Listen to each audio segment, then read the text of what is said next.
The following is a presentation of WCMP Sports, local sports. With the goal on the shorthander. A Q Media Group production. Are you kidding me? This is ridiculous. I mean, he can't miss. Local high school sports. Oh, it's knocked out. Oh boy, 1-0. Also available for free on the WCMP mobile app or on the Q Media Group YouTube stream. He's got a lot of room to run, and he's off to the races. 40, 45, 50, 45, 40, 35, 30, 25, 20, 15, 10. He's gone! Now, to bring you the call, here's Ethan Game Day Gilman. And welcome inside Pine City High School for tonight's girls basketball matchup between the visiting Cloquet Lumberjacks and your Pine City Dragons.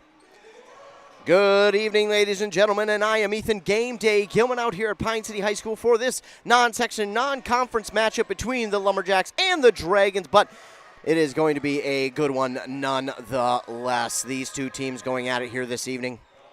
I'm really excited to be out here. I don't know if I've called a game this close to Christmas, so this is new for me. I'm in the, I feel like everybody is at this point in the holiday spirit. We've got a lot of Christmas sweaters out in the crowd tonight.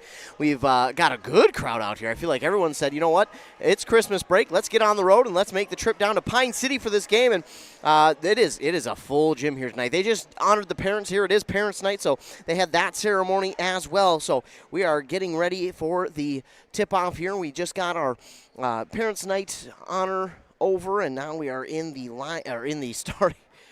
the warm-ups is how it's said, but I'm excited for this one, and we are here in the Here's the Pitch pregame show, brought to you by Here's the Pitch in North Branch. They are the area's premier indoor training facility. They've got fast pitch, they've got slow pitch, they even got baseball batting cages, so you can go ahead and tune up your swing at Here's the Pitch in North Branch. Well, we've got a lot of people out here tonight, and we've even got celebrities out here, if you can believe it or not. Yeah, I believe I see. I think it is Sophie Lottie in the crowd tonight as well. I'm not sure if we've got other celebrities. I'm sure we do, but the one that I have seen so far is Sophie Lottie. Is that Chloe Lind as well? I think we have Chloe Lind as well as Carly Jusak. Man, we're getting the team back from a couple of years ago. We've got Chloe Lind, Carly Jusak, and Sophie Lottie in the crowd here this evening. What a reunion here this evening. We got a lot of celebrities in the crowd. Carly Jusak, Sophie Lottie, and Chloe Lind. What a reunion here this evening for this Christmas Eve game between the Dragons and the Cloquet Lumberjacks. So, tell you what, though, before we take a look at both of these teams, what we're going to do is we're going to go ahead, take a word from our fine sponsors, because if it weren't for them, well, we wouldn't be able to bring you these games for free. So we're going to take a moment to hear a word from our fine sponsors, then we'll come back, talk more about these schools and how they've done so far in the season as you're listening to girls basketball right here on Cool Country 100.9 FM WCMP. How do you want to be celebrated? A church service, a celebration of life in a chapel, maybe even cremation with an outdoor gathering.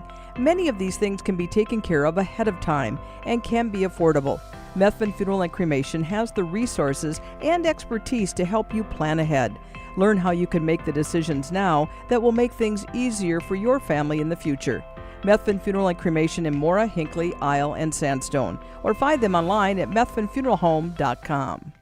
If you're gonna stop and fuel up, you might as well stop at your Pine City Freeway Holiday Station store. And if you need a little something for that party, right now save on Pepsi 12 packs are 2 for $16. Firewood bundles get 3 for $26. Mix and match breakfast and lunch sandwiches are just 2 for $6. And don't forget, Food Network's Guy Fieri's Flavortown menu line, burritos, sandwiches, and churros. Fill up, load up, and save at your Pine City Freeway Holiday Station store today. Dale's Heating and Appliance, your local heating and appliance expert, is committed to making your family's comfort their top priority. And now you can add water softeners to their list of expertise. Dale's now offers water softener sales or rentals along with installation, service, and salt delivery. So if your home needs quality water, make the call to your already trusted experts at Dale's, or just visit dalesheatingandappliance.com. dalesheatingandappliance.com. The Classic Edge HDX from Center Boiler is the outdoor wood furnace for you. This furnace can heat anything, your house, shop, greenhouse, even a pool, all with one Classic Edge HDX. The Firestar combustion control takes all the worry and guesswork out of wood heating. It automatically controls combustion for highest efficiency with any kind of firewood, and you can remotely monitor the furnace from anywhere. Northland Boiler Sales, your local central boiler sales dealer. Visit northlandboilersales.com. Back here on Cool Country WCMP, getting ready for this girls basketball matchup between the Cloquet Lumberjacks and the Pine City Dragons. I'm Ethan Game Day Gilman. I'll be bringing you all the action from tonight. We'll take a look at both these teams, but we'll start with the Cloquet Lumberjacks. Taking a look at their season so far, they play out of Section 7 3A with a couple of our other local teams in North Branch and Chisago Lakes. Cloquet right now towards the bottom half of that section.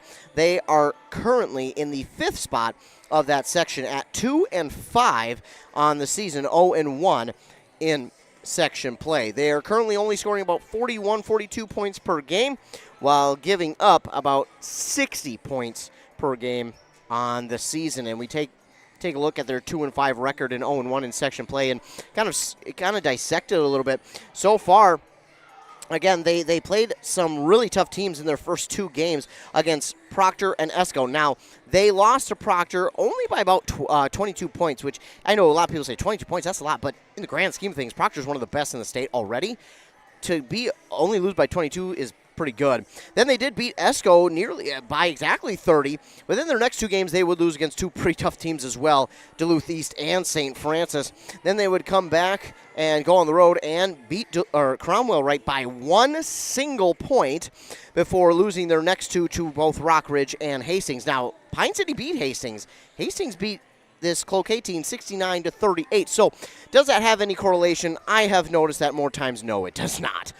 More times than not, it does not have a correlation as to if the team is that good or bad or not. So, yes, Pine City did beat Hastings by, 2 points with a second-half comeback.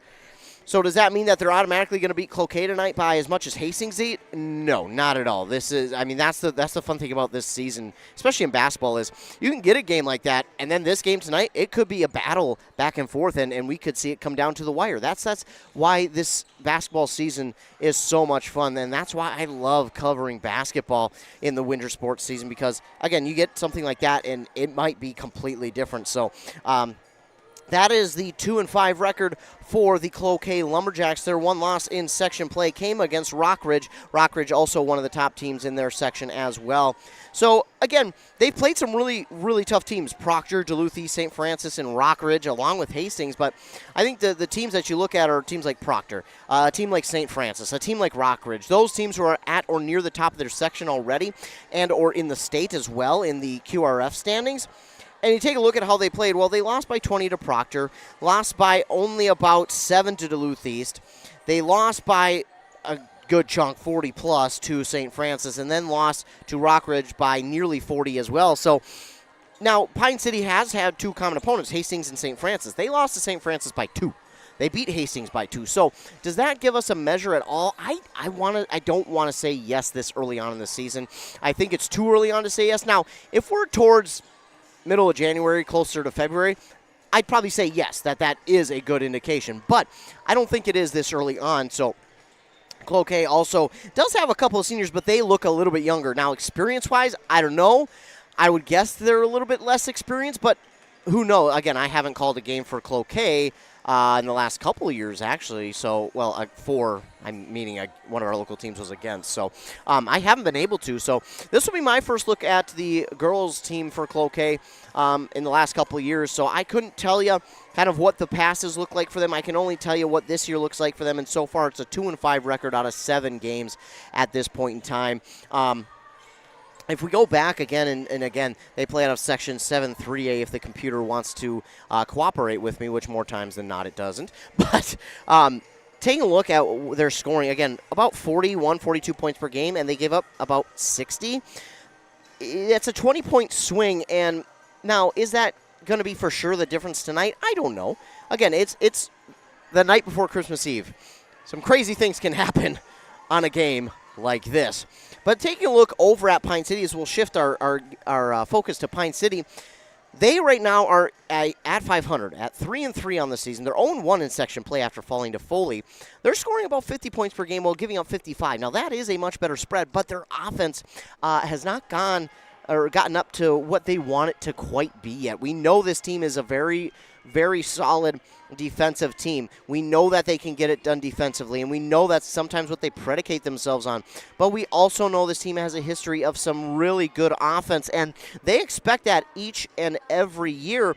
And this year it hasn't quite gotten to where they want it to be yet. And the reason why I say it like that is because they still have a ton of time to get there. Just because they're not there right now doesn't mean that they can't get there now and throughout the rest of the season, or by the end of the season and then realize, okay, hey, here's what we're supposed to look like. So I do think that this team will eventually get a hold of that offense, and we won't be talking about it anymore. But until they do, it is something to note. You know, last year they were, I don't want to say struggling offensively, because I don't think that would be fair to them, because they did have plenty of good games offensively. It was just, I think, again, it was who's going to kind of take over and be that not so much the star, but kind of just the scorer, the aggressor out there. And this year we've kind of seen it. They're still kind of young, and there's some inexperience, but we're still seeing that they're still learning. They're still coming together and growing together. And last year was a big growing year for them. You know, they lost a couple of really good seniors, and this year they've got some really good young players in the mix as well. Kate Unverzant is the first one that comes to mind, but these seniors, they know what's on the line. They know that they have got a really good chance this year to kind of make some noise in the section. I mean, they right now, let's count it up, they're 2, 4, they're 5th in the section, guys. 5th in the section. So if we take a look at that compared to last year, they had to go on the road. They were I think they just popped out of the 8 seed last year. So they were the 9 seed, had to go on the road to Albany. That was a game they absolutely could have, and not only could have, should have won, except for a second half I don't want to say collapse, because that's not the right word either, but a second half that just didn't go their way. They couldn't quite get it going how they would have liked to have seen it go. And this year, they've got to have less games like that. I feel like last year it was more times, unfortunately, than they wanted to see, and it was like, oh man, how do we correct that? How do we get over that? And how can we next year improve on that? And I feel like they did. And I will point right to the Hastings game in which they played. It was not a first half that they will write home about. They do not want to remember that first half against Hastings. I'll tell you what they'll want to remember is that second half. Hastings was only allowing 30 points per game up to that game against Pine City.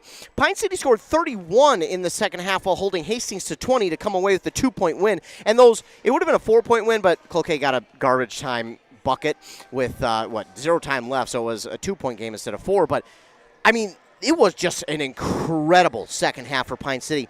That's why I do think it is different this year. That's why I do think Pine City is a little bit of a different team. That is not a shot at last year's team. That's not saying last year's team wasn't good. They very much were. But I think this year has finally maybe turned that corner. You look at this game against Zimmerman, a game they should have won. A Zimmerman team that is very, very good right now.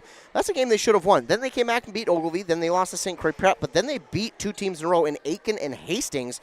And then and by the way, that St. Croix Prep and Aiken game, back-to-back nights, by the way. Well, not even nights. It was a span of maybe 12 hours. And then they got about a week off to take on Hastings. And it was, again, not a first half that was good, but the second half. And then Foley was a little bit of a struggle. Foley just kind of came out and pushed the pace and forced Pine City to play up to their pace. Pine City, I think, and I'm only going to say it because it's this early in the season, but wasn't quite ready for that type of game. Wasn't quite ready to run the floor like Foley did. Wasn't quite ready to face shooters like Foley had. And I think, if they wind up playing again, whether it be in the season or in the playoffs, that's going to look like a much different game, and I think Pine City is going to be able to match that. It was just early on.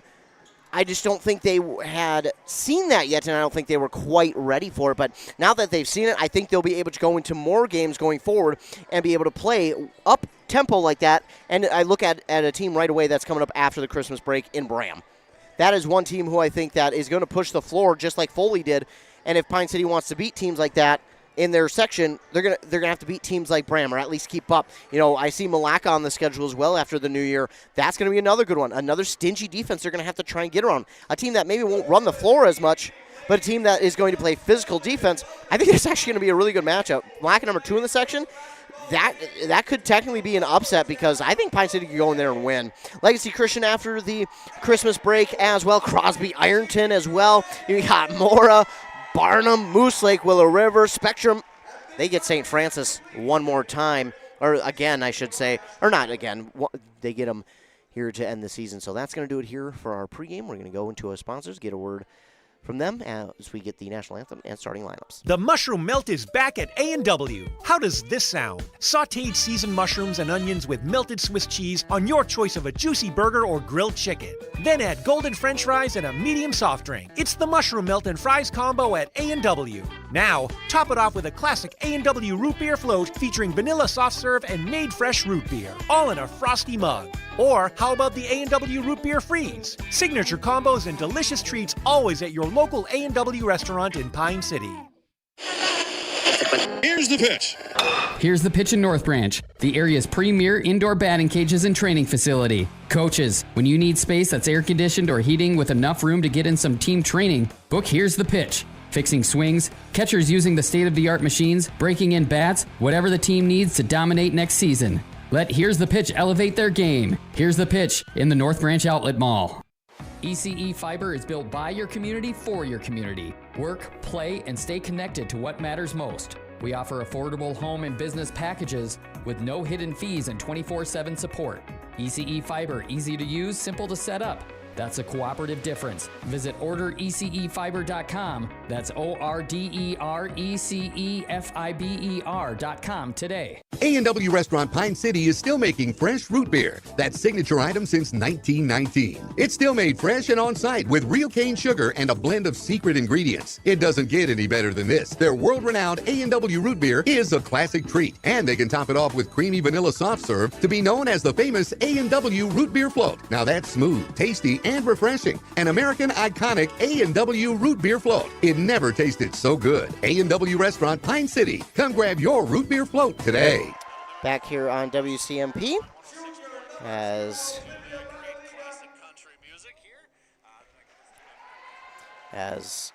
just trying to wrap up another game and get him off air. And we'll get to our starting lineups in just a moment as we get the starting lineups announced here in the gymnasium. Joe Lattimore, I appreciate him calling the game right across the way between Pine City and Austin. That game just got over with, and I believe, if I heard correctly, that the Pine City Dragons got the win in overtime against Austin. So, hey, a nice win over there for Pine City. So now we'll get our starting lineups here for these two teams. For Cloquet, it will be number 1, Lauren Hughes. Then number 2, Olivia Battaglia. Then number 14, Brooklyn Sell. Number 32, Courtney Kavanaugh. And number 33, Natty Butler. They're head coached by Heather Young.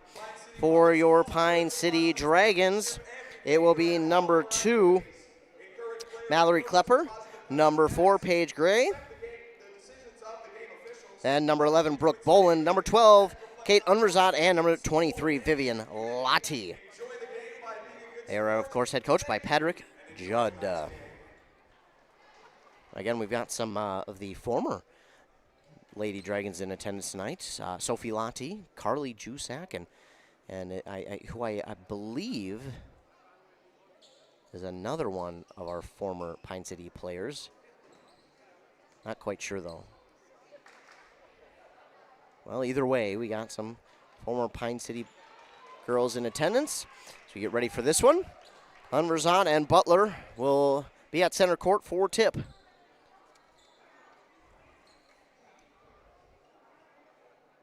Five seniors for Cloquet. Looks like almost each one of them will start except for maybe one. Pine City getting everybody out there, everybody making sure they're good. Looks like we got a uniform that is not quite tucked in all the way, so the referee wants to make sure that's good, and we're ready. And tip-off is going to be won by Cloquet, so they'll start with the ball here. It's going to be Sell. We know the Sell. Maybe not the same Sell or even related, but we know Sells around here. Meanwhile, Kavanaugh for 3. It's going to be no good, and the rebound up for grab going to be in the hands of Butler. She'll get it over on this near side to Battaglia, excuse me. A three here is again off the mark, and Klepper grabs the rebound. So now Pine City up the court. They go quickly to Unverzad, who's a little too strong on that shot. Good pass from Klepper, but it's rebounded by Hughes. Cloquet going to push the pace a little bit. They're going to try and find Hughes there. She gets through some contact. Now gets it out to Butler. Top of the key. Three for Sell. It's in and out. And she's going to actually wind up getting that rebound thanks to her teammate slapping it back out to her. Underneath, they're going to get a foul here, I think, on Unverzad. Early foul. And if the JV game was any indication as how this varsity game will go, we're in for a good one. JV lost by 1 for Pine City, but man, what a game that was. It was so much fun to watch. Meanwhile, Hughes has it back. They're give to Sell. Sell had it lost. They're going to say she traveled before she lost it, so ball will go back to Pine City on the turnover.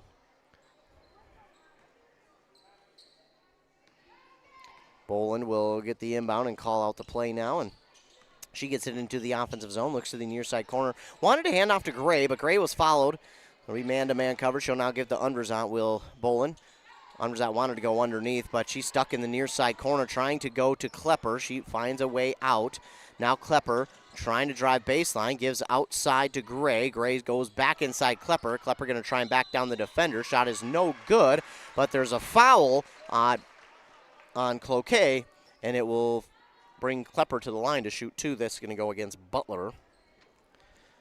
So Klepper to shoot 2 for Pine City, and she will try to get the Dragons on the board first. They're wearing, of course, their all-green unis. White letters and numbers outlined in black. The black trim on the neck, the sleeves, and the bottom of the short, as well as the waistband. Meanwhile, Klepper makes the first. It's 1-0. Cloquet will wear their all-white with the purple letters and numbers outlined in that black, and then the purple trim on the neck, sleeve, and the waistband with the Cloquet lettering on the side of it, on each side of the shorts. Meanwhile, Klepper makes them both, and it's 2-0. So 2-0 Pine City, and they'll apply a little bit of pressure here in the full court.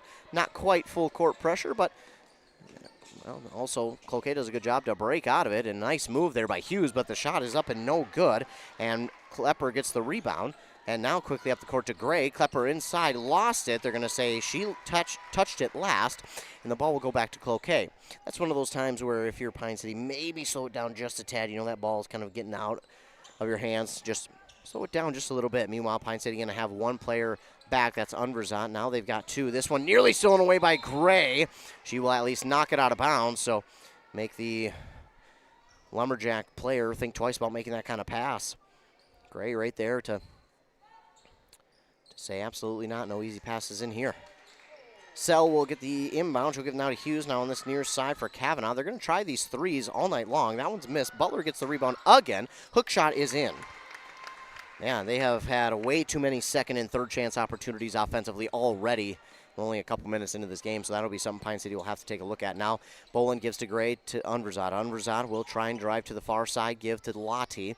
Vivian Lottie will step back. She'll give over to Boland. Boland at the top of the key. She'll wait. She looked at Gray. Now she'll hand it to Klepper. Klepper's got a little bit of room. Instead, she'll give the Boland. Boland wanted the 3. She'll pull it down, give underneath to Unverzad, who's wide open. Too strong, though. And then they allow the rebound for Battaglia, and that's just one you cannot allow.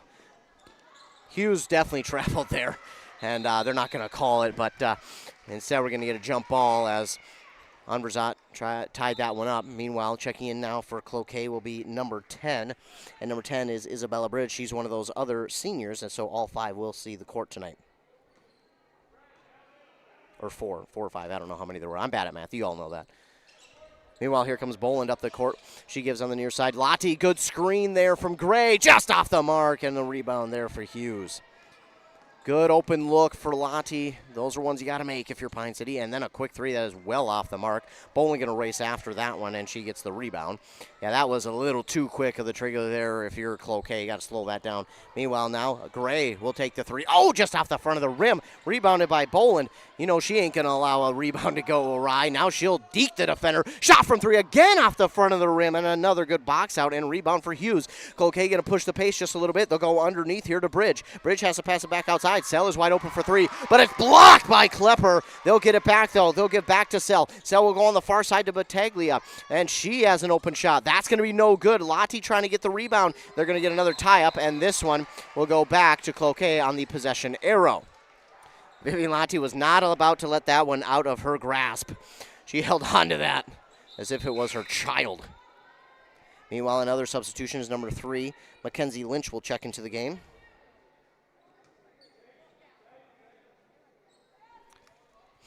Inbound will go deep to Butler.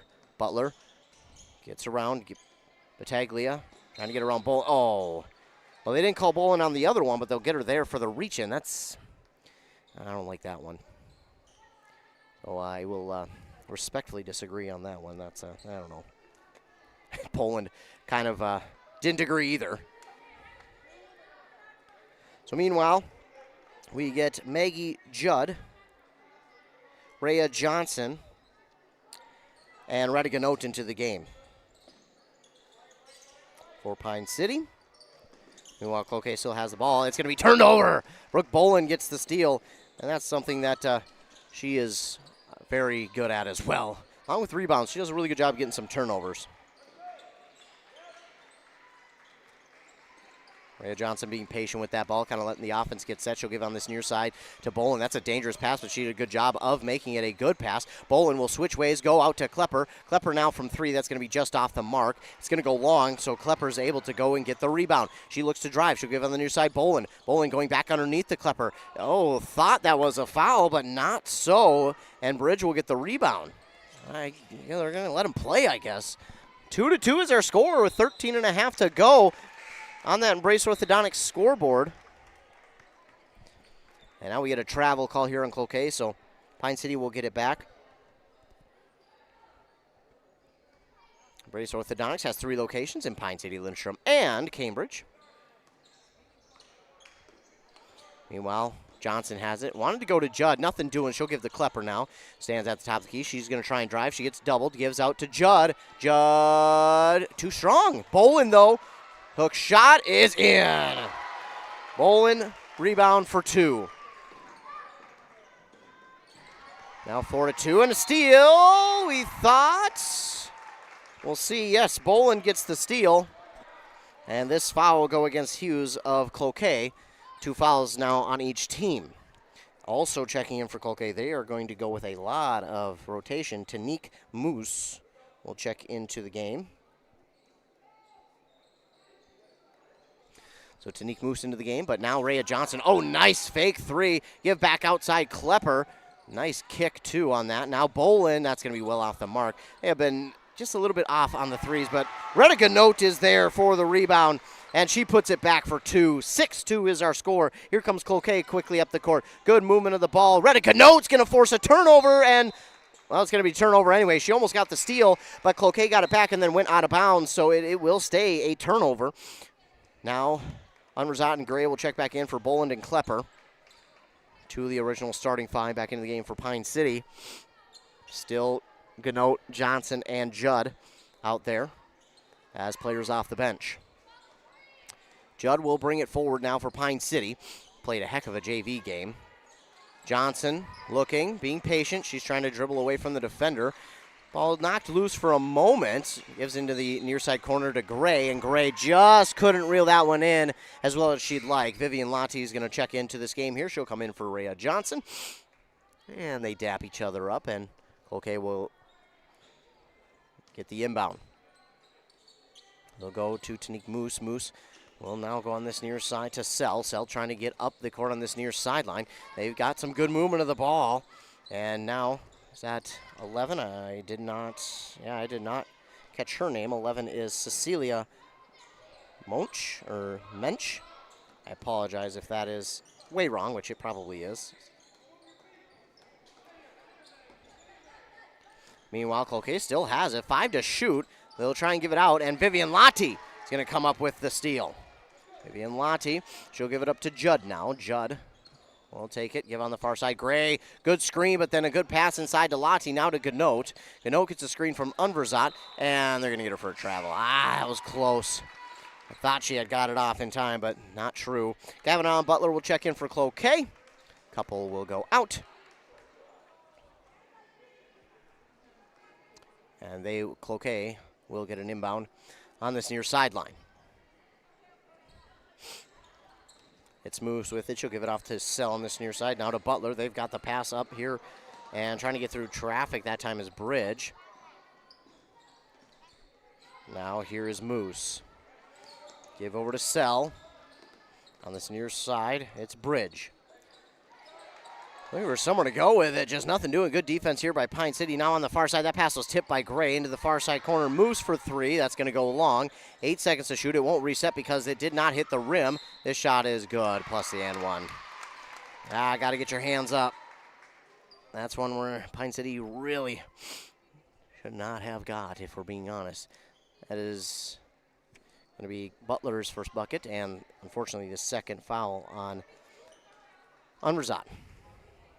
So Butler with a chance for the 3-point play.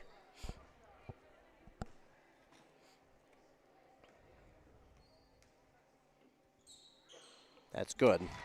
For Butler, not her first bucket of the night. I apologize. She now has 5 points. All 5 of the Cloquet points. 6-5 is our score. Lottie with the ball for Pine City. Lottie trying to get around one defender. Oh, she wanted Ganote. Then Ganote drove inside to the basket. Klepper being bothered. She lost possession but gained it back and then was dribbling. Now try to give inside to Lottie. Here goes Judd. Now to Gray. Gray trying to sidestep the defender. Defender with a really good drive. Then she throws it off the defender. It will stay with Pine City. They'll have 8 seconds to shoot off the inbound. Defensive battle early on here for both of these squads. Boland will check into the game. She'll come in for Judd.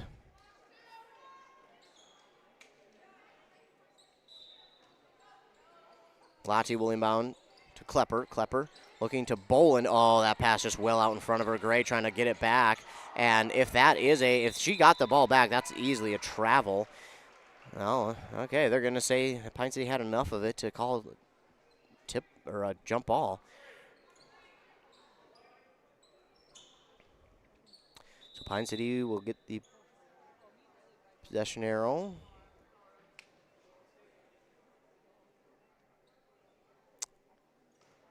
And they'll get the shot clock down to 13 again.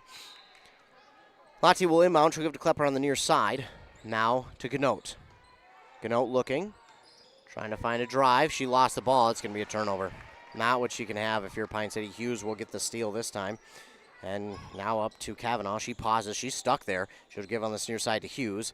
Hughes guarded well. Top of the key now. Butler. 3. Bank. No. And it's got to be on Cloquet. Yeah, it will be. So this is going to go against Kavanaugh, her first team's third. Pine City will inbound. Johnson in for Ganote. 1 sub in and out for Cloquet.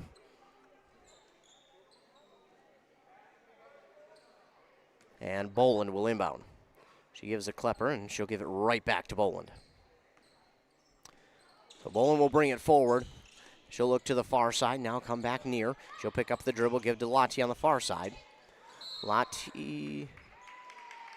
Whistle on Pine City. Going to be another foul. This will go against Rhea Johnson. So her first team's fourth. 6-5 still our score, and just some not great plays so far. Good defenses, but so far just some defense or some trouble. Meanwhile, this pass for Cloquet misses the mark, and it will go out of bounds. Pine City catches a break there. So Boland will get set to inbound. She wanted Lottie, but she was just well covered. Now she gives to Klepper instead. Rhea Johnson, no one doesn't have a shot there. She lost it. Will go out of bounds and go back. Ooh, stay with Pine City.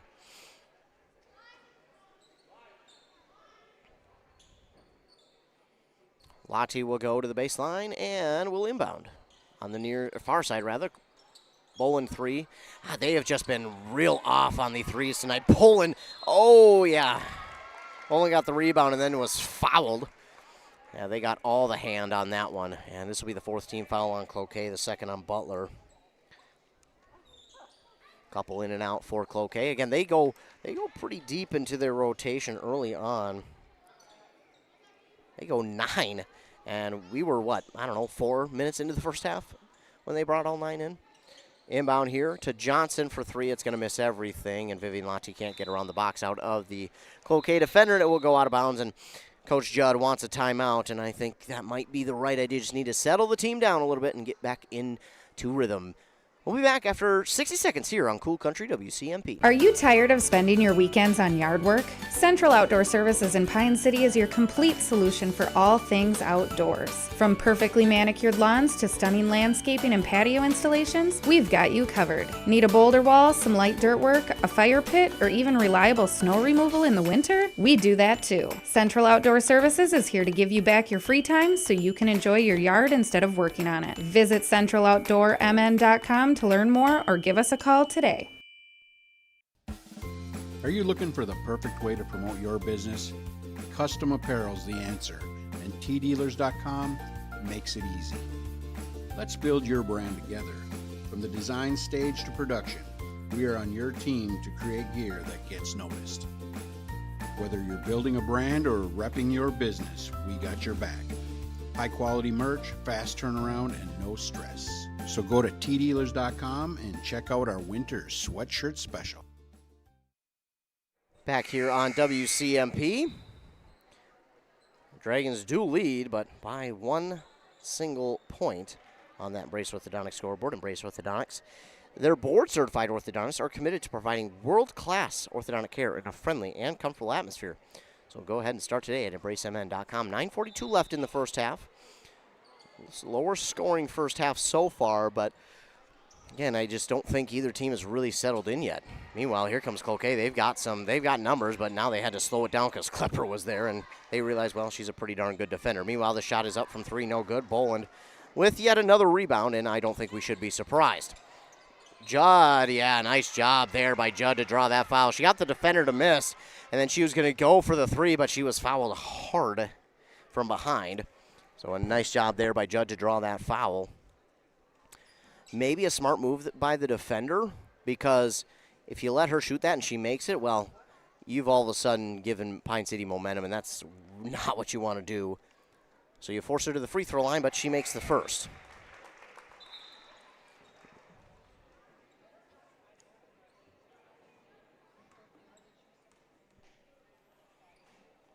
Judd does not get the second roll. So 1 of 2. She's trying to at least go 2 of 3.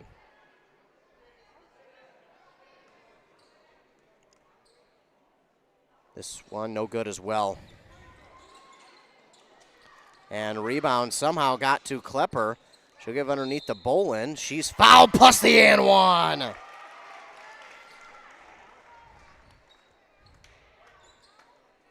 This is going to go against Mackenzie Lynch of Cloquet.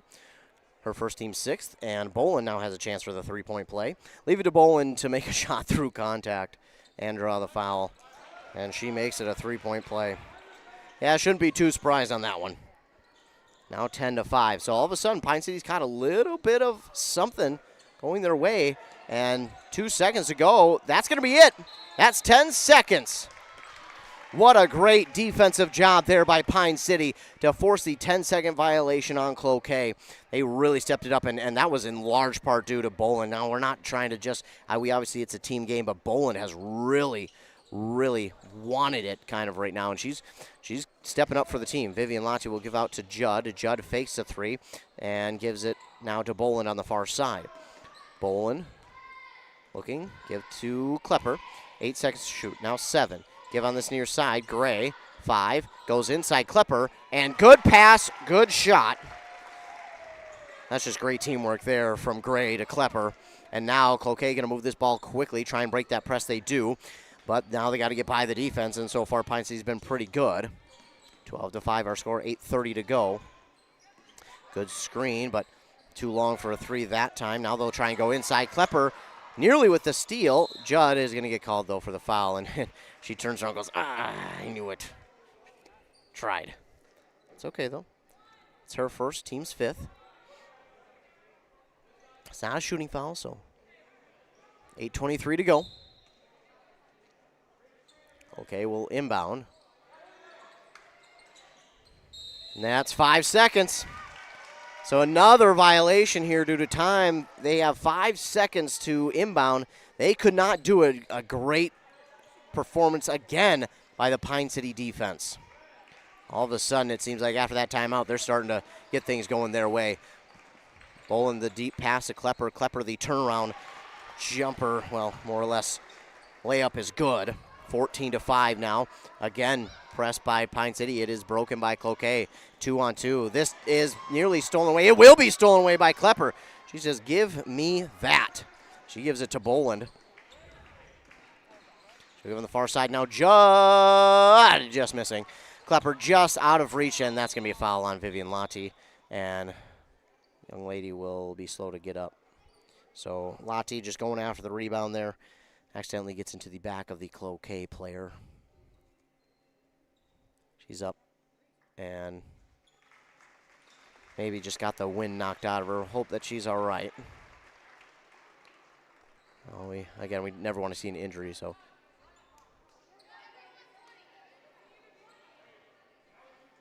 Well, we hope and pray that she's all right. Again, we never want to see anybody get hurt. So, meanwhile, Cloquet will get the ball back after the foul. It's a 16 foul here on Pine City. And Cloquet, they got stuck there. Clock didn't roll. The clock didn't roll.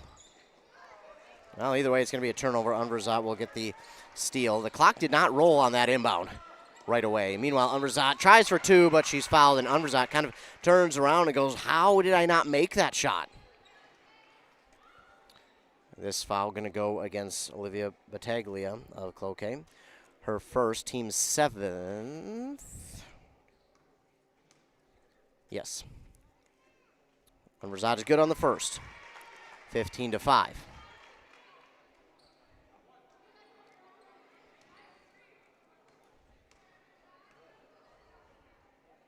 Unverzat no good that time.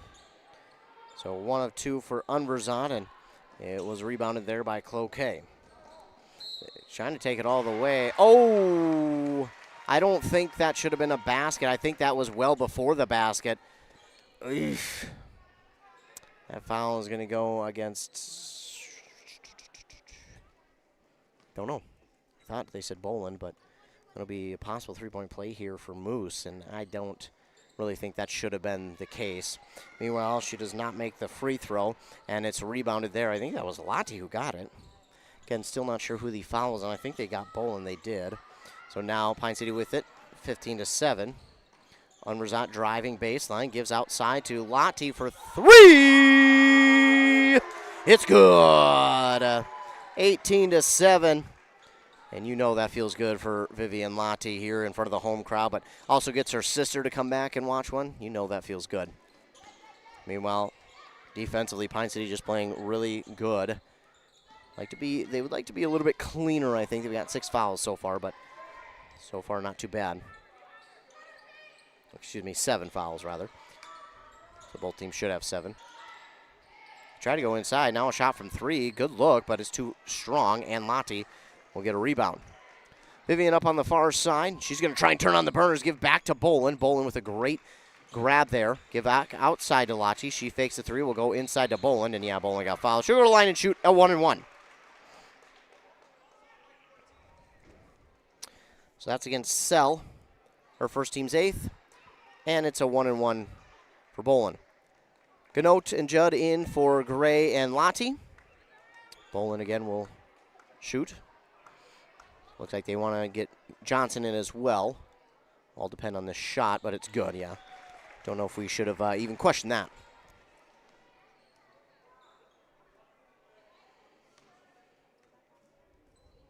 And both of them good from Boland. 20-7 is the Pine City lead. 6:24 to go here in the first half. Inbound now to Moose, and they'll get through the defense, and now they've got a little bit of something going forward, does Cloquet. But now into their offensive zone. This is kind of where the struggle has been.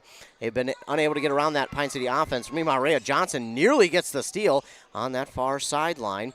Now they'll try and go inside, but Klepper is there. Nothing doing against her. Trying to get around the defender. Unverzat backs off just a little bit so as not to grab a foul. And now they'll give near side to Moose. Moose trying to get around her defender, Ganote. 7 to shoot. This goes right to a Pine City player, and Klepper is going to wind up with the ball for the steal. She'll bring it up the court, and as she tried to give it to Unverzat, stopped her feet and, well, carried the ball, so it will be a travel. We're going to get a timeout here by Cloquet. While they take one, we will as well. Back in 30 seconds on WCMP. Stop relying on unstable energy prices and switch to self-sufficiency with the Classic Edge HDX outdoor wood furnace from Central Boiler. Heat your home, outbuildings, and provide endless hot water, all while utilizing your backyard source for renewable energy. The Classic Edge uses up to 60% less wood, which means less waste and less work. Be more comfortable for less money with the Classic Edge HDX. Northland Boiler Sales. Visit northlandboilersales.com.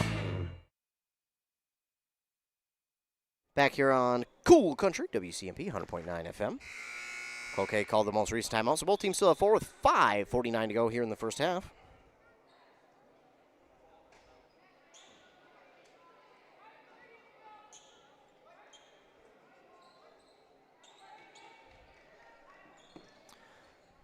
Back out of the timeout.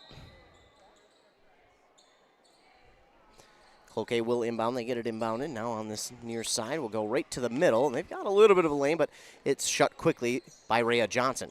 It's some really good defense there, and she'll knock it out again, but unable to catch up to it. But that is the second time she has had a clean knockout of the ball. And it won't be long before she's able to not only knock that ball out, but to hold on to it and bring it back the other way for maybe a fast break opportunity. Inbound, goes to the Dragon logo, now to Sell. She'll go inside, trying to get through. I think they're going to get this on good note. Yeah. Well, that's a tough foul there for her.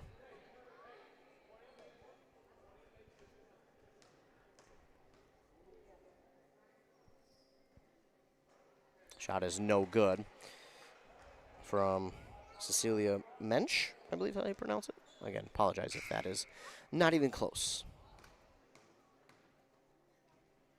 This one, no good as well.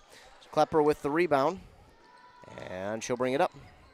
Now on this far side corner, Gray tried to keep it in play, but just too far out in front. And these are the little mistakes that we've seen here from Pine City that are, one, frustrating for them as a team, but two, just mistakes that you can't have. They're too good of a team to be making those mistakes consistently like they have been tonight. And it's been unfortunate because, man, had they not made some of these mistakes, well, this would be a lopsided game already. And the turnovers, the fouls. The fouls have not been really an issue, but they've stopped momentum.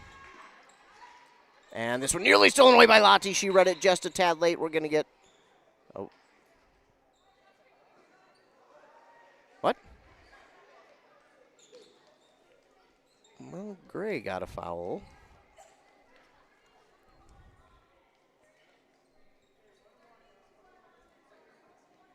Well, they have 8 fouls for Pine City on the scoreboard. I have 9 in my stat sheet, so I'm not sure. It's a 1-and-1 here, though.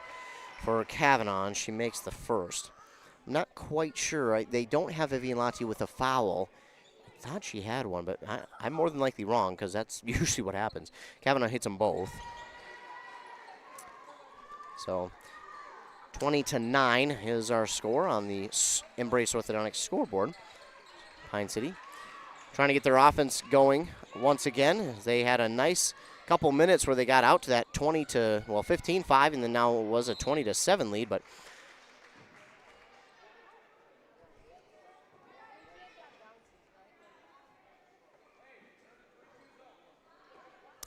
I thought it was supposed to be 20-9, but they have it still 20-8 in the scoreboard in the gym. So I usually stick with the scoreboard in the gym, so because, well, more times than not they're right and I'm wrong. Meanwhile, Cloquet kind of drive inside. They're going to get Klepper this time. No, it's on Lottie.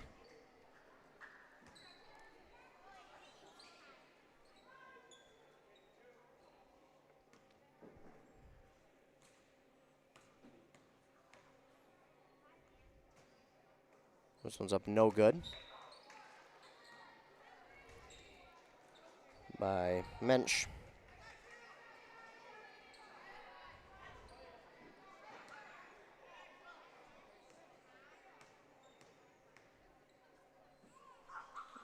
This one good.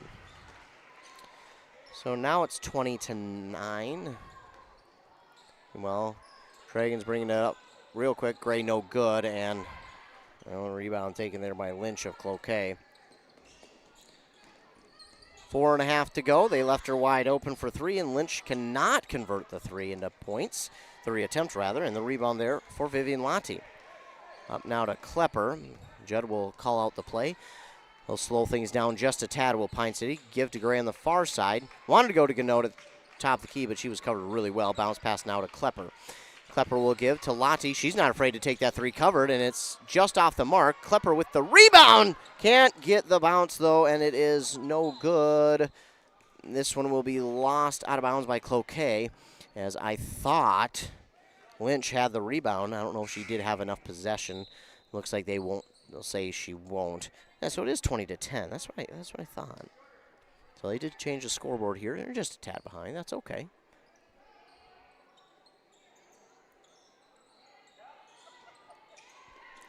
Inbound here goes to Judd. It went through her hands, but she's able to get it back. At the Dragon logo, trying to get around the defender. Gives near side. Klepper. Whoa.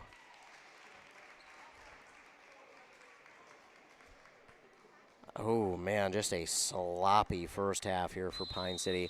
Another foul on them. They'll have their 10th. It's on Gray, her second. Now they have 4 players with 2 fouls. At this point, I think if you're Judd, it's become where you got to just kind of say, hey, you can't play like this, and we can't have it. 30 seconds, and we're back. Finding that missing shin guard. Remembering whether it's a home or away game. Getting the right kid to the right playing field on the right day. Why are simple things sometimes so complicated? Thankfully, with auto owners, insurance doesn't have to be one of them. We work with independent agents who keep insurance simple so you can worry about more important things, like not being that fan. Oh, come on, ref!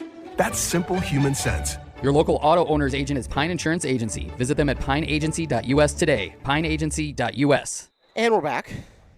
Thanks to our fine sponsors. Want to give them a huge shout out because if it weren't for them, well, we wouldn't be able to bring you any of these games for free. So huge shout out to all of our fine sponsors. Also want to give a shout out to you, the loyal listener.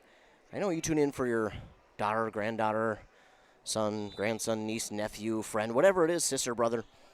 But I still appreciate you tuning in because, well, you give me a job to do. As long as you guys continue to tune in, I have a job. Meanwhile, good passing, and Pine City fell asleep there.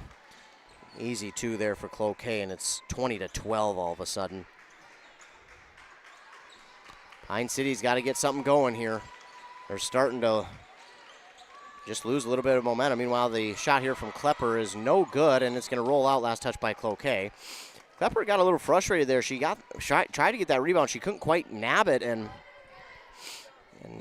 as the Cloquet player got it, she let up because obviously she didn't want to get another foul, but yeah, just you can kind of sense some frustration. There was a conversation there between the referees. Not sure of what, but yeah, they stick with that as Pine City's call. Meanwhile, what a great cut by Klepper, and she is fouled again. That's the right call. The body of the defender got into the shooting arm of Klepper. And this will go against Moose, her first. So Klepper will shoot 2 here on the shooting foul, 3:15 to go. First one, good. Oh, man, that was a clean-looking shot.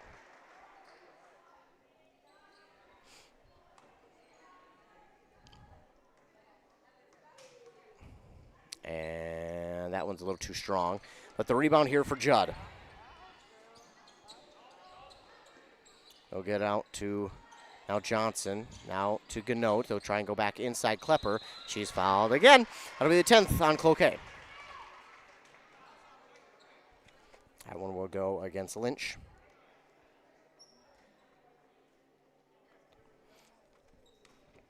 So still 21-12, but Pine City again drawing the foul. Klepper at the line for 2.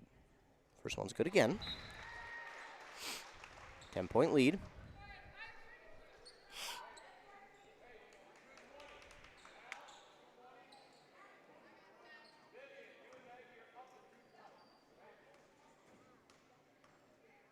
And this one good by Klepper. So she makes them both this time. 23-12. And this one behind the play, but Cloquet somehow gets it back. Just a good effort there. Meanwhile, now Pine City gets set defensively, and this is where they've been pretty good here tonight. If they can get back into the defensive zone, and they've been pretty good here. Playing a little 2-3 zone. They'll get underneath, and this is good by Lynch again. Yeah, she's found an opening underneath the basket now twice, and your Pine City, you just don't want to allow her underneath. Open like that. It's too easy. Easier said than done. No, I get to sit up here and just stand and watch. They have to play the game, so who am I to say anything?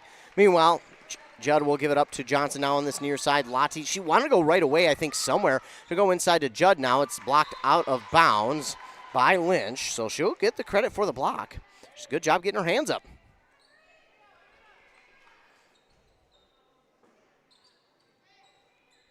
Pine City will get to inbound with 12 seconds left to shoot.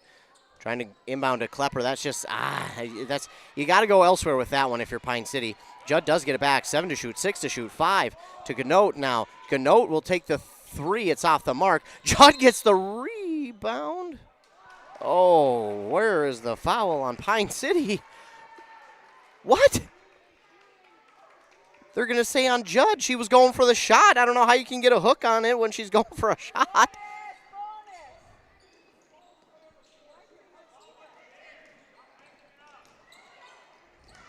Meanwhile, on this near side, well, a foul on Pine City.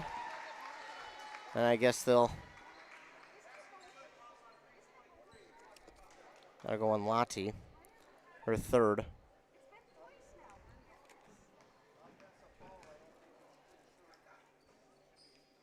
Shot is up, no good. So Lottie will get the rebound. 23-16 is our score. Shot here from Johnson, just too strong. And Lottie going to try and get it back. Almost does. That's got to be a travel. There we go.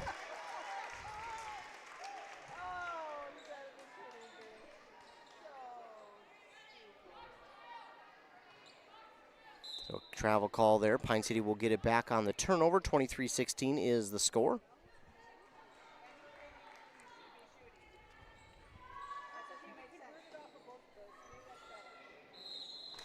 And now we've got a whistle somewhere. I'm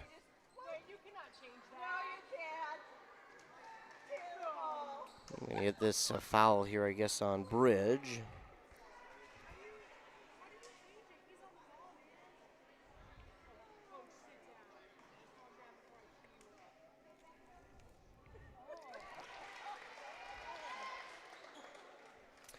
Meanwhile, the first one made here by Judd on the free throw attempt after the foul call there on Cloquet.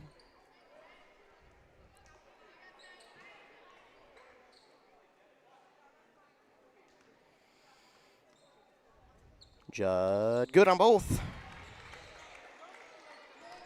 So it's 25-15 now, or 16, excuse me. Okay, moving quickly up the court. They'll try and get to the basket, but again, defense got there quickly, but all of a sudden, this game is changed its look a little bit here. Pine City doesn't not quite have the momentum they once had. Meanwhile, Bolin nearly with the steal. She says, "Oh no, I'm not going after it. Don't want to get a foul." That might be unfortunately the smart play right now, and it's not what they want, but it is the smart play. Meanwhile, this shot no good, rebounded by Ganote. Ganote will give to Boland, and Boland, well, we know how she plays offensively. There's someone that's going to will it there. It would be her, and this shot from Judd just wide open underneath. Good job by Boland finding her, and she delivers for 2. 27-16. Judd trying to get the steal, give on this near side to Moose, and she gets around 1 and then has to give it away. Wanted to go underneath. Now the drive by Kavanaugh backs it out. Now on the near side, Moose again. Wanted the 3, but the defense just got there too quick. Now to Battaglia. That shot is no good from 3. Boland comes flying in. Does she have a cape on? Well, I don't see one, but that's what she looked like a superhero flying in there to get that rebound. Boland will give now to Klepper. She wanted 3. She tries to drive baseline. Nothing doing. She has to try and almost lost it. She will. No. They're going to get a jump ball, and the possession arrow favors Pine City. Almost lost it to Klepper. She got out of there, but just as she got out, whistle. Meanwhile, a sub in for Cloquet.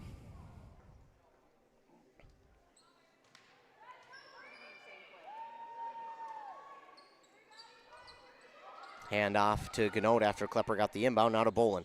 Will they try and take the last shot of the half? No. It's Klepper for three. It's going to be no good. That has got to be a wrap on. Yeah, that absolutely. They wrapped up Judd as she was trying to go for the rebound. That is absolutely the right call there. Sell will get the foul. That is absolutely the right call. She had her arm hooked around Judd, and Judd was not able to get the rebound, and that is absolutely the right call that time. So Judd will shoot two.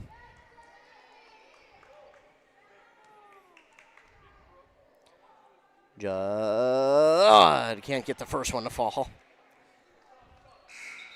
Trying to spin around now. We'll get, for the first time in the game, late, Genesis Potter.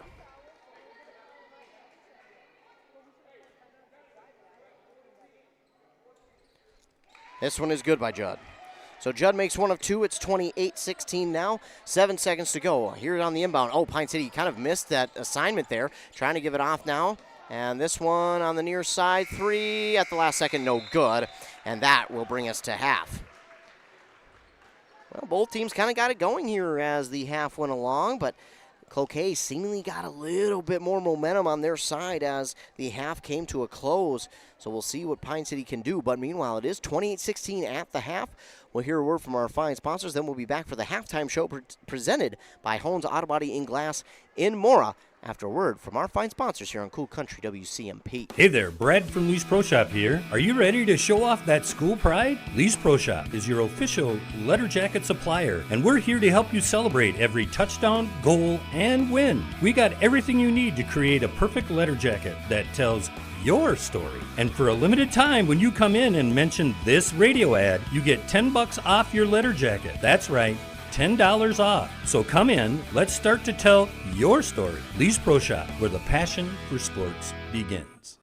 Arrow Building Center in Siren is your leading name throughout the Midwest with trusted brands for your building supplies and services. Arrow Building Center has been providing contractors, homeowners, and do-it-yourselfers with quality products and expert service for all projects, big and small, for many decades. No matter the size of your next project, Arrow Building Center is at your service. And don't forget, free, yes, free delivery, always. Stop on by Arrow Building Center in Siren, conveniently located off Highway 70, or visit them online at abc-clc.com.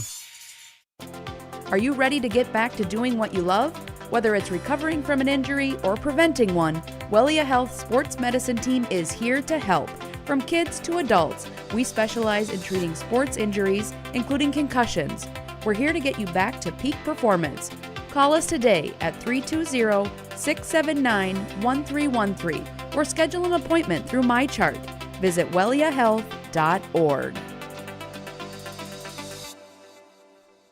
When it comes to yours or your loved one's end-of-life celebration, there are many options. Find guidance from the professionals at Methvin Funeral and Cremation Services. Church services, celebration of life services at one of their chapels, a ceremony in a park, or even cremation. Methvin has the resources to facilitate everything from start to finish. Methvin Funeral and Cremation in Mora, Hinckley, Sandstone, and Isle, or find them online at methvinfuneralhome.com, serving our community since 1912.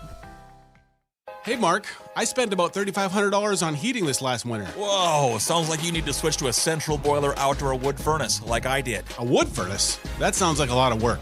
No, not really. I have my wood delivered, and with a large firebox and a central boiler outdoor furnace, I usually just fill it once a day. Whoa, that sounds great. I heat my domestic water, garage, and I'm saving a ton of money every year. Well, where do I get one? Northland Boiler Sales is your local central boiler sales dealer. Visit northlandboilersales.com. Stay connected with ECE Fiber. Get fast, reliable internet for your work from home needs. No more lag during virtual meetings. Manage your account easily with the ECE Fiber mobile app. ECE Fiber, simple, local, reliable. Visit orderecefiber.com. That's orderecefiber.com. Your journey to smile with your forever starts at Embrace Orthodontics. The team at Embrace is committed to providing world-class care and a remarkable orthodontic experience. Choose between custom Light Force braces or Invisalign clear aligners with locations in Pine City, Lindstrom, and Cambridge, and a plan to fit your budget, whether you have insurance or not. Embrace Orthodontics will make your smile journey comfortable, convenient, and customized just for you. Visit EmbraceMN.com today to find out how to set up your free exam. EmbraceMN.com. Embrace Orthodontics, a smile you will embrace forever. Back here on Cool Country 100.9 FM WCMP. The Dragons lead at the half, 28-16 over the Cloquet Lumberjacks. Taking a look at some of our first half stats here for the Lumberjacks. Leading the way was Natty Butler, with 5, then 4 for Mackenzie Lynch, 2 for Kavanaugh, Bridge, and Moose, and then 1 for Mensch. They had 1 steal, 1 block, and 12 team fouls.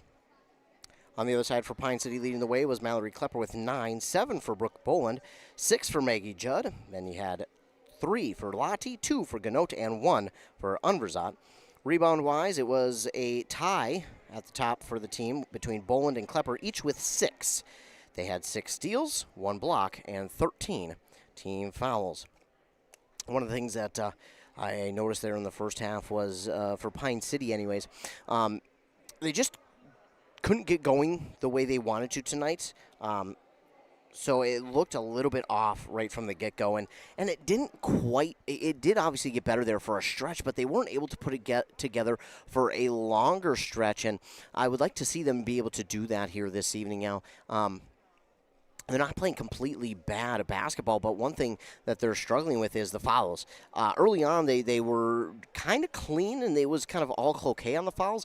Then all of a sudden, Pine City started to get a ton more fouls. Now, again, both teams are going to get those calls, and if you're Pine City, you got to adjust your play a little bit to what the referees are calling, and that's just how it is sometimes. Each referee crew is a little bit different in how they call things, and tonight they're calling it a little bit tight. That's just my opinion. I like to see them play a little bit, but who's to say, what is, good and bad? I could have, I could say this is tight one night, and another night I could say, oh, this is great calling. So, who knows? But for Pine City, I just think, you got to adjust your play a little bit to what the referees are calling. I mean, they go into half with 5 players with at least 2. Then you have Lottie with 3 fouls. So you're getting into territory that is not going to be good for your team, where you've got, again, 5 young ladies with 2 fouls at least. Lottie has 3. So you're getting into a tough spot for your team, where all of a sudden you're going to get to a point where hopefully someone doesn't, but, one of your starting 5, Lottie, could get into foul trouble early in the second half, depending on how you want to come out and play defense. Now, do I think they need to adjust defensively? I don't think so, really. I think they're actually playing a pretty good game defensively. I like the way they're playing some press in the full court, and then when they're getting defensively, they're kind of playing a 3-2 zone. Now, that has allowed a couple of shots open underneath, but for the most part, they're doing a pretty good job of shutting the Cloquet offense down and forcing them to kind of pass around with nothing really coming of it. So they've done a pretty good job of that. They've only got a couple of steals, which we're used to seeing this team closer to double digits in the steals. Now, that's not turnovers. That's just in steals, but in steals, we're used to seeing them closer to double digits. So as much as they have played pretty well, I think even they say to themselves, we can play better, and I think that'll be one thing that we look at here in the second half. Will they have to adjust? Obviously they'll have to adjust a little bit because of some of the foul trouble that they've gotten into here in the first half, and what if they play as aggressive defense as they did in the first half, they'll definitely have to adjust in the second half, because if they're calling it as tight as they are, well, you're going to have to adjust, because the fouls are going to pile up again, and you could be close to 30 fouls by the end of the game if you don't adjust. So adjustments will be made here in terms of that. They'll have to figure out a way to, while continuing to play very good, stingy defense, have to play less physical so you don't get the fouls called. Now, early on, another thing that I noticed was they were not getting people to the rebound. They were allowing Cloquet far too many rebounds there in the start of this first half. They could not get themselves a rebound. It was second and third chance opportunities for Cloquet's offense before Pine City was kind of able to get a rebound and then shut it down and go back offensively. Now, they couldn't quite get the offense going early on either, although they have led for pretty much the entire first half.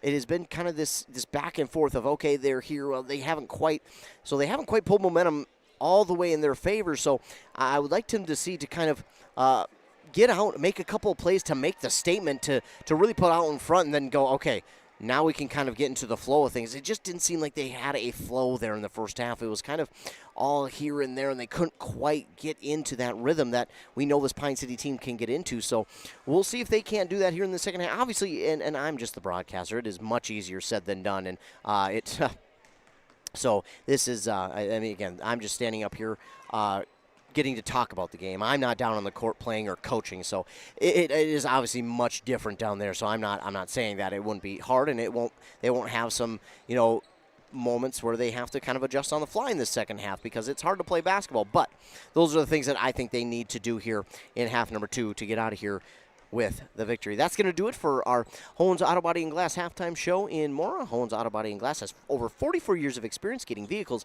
back on the road. They're also ICAR and ASE certified. They are recommended by insurance companies. So if you had an accident, let Hoens fix you up. Back in 30 seconds for the start of half number 2. Here's the pitch. Here's the pitch in North Branch, the area's premier indoor batting cages and training facility. State-of-the-art pitching machines for softball and baseball. Rent cages with machines or bring your own pitcher. Here's the Pitch also offers instruction from experienced players. And Here's the Pitch has enough room for coaches to bring the whole team for training. Here's the Pitch in the North Branch Outlet Mall. We're back on Cool Country WCMP.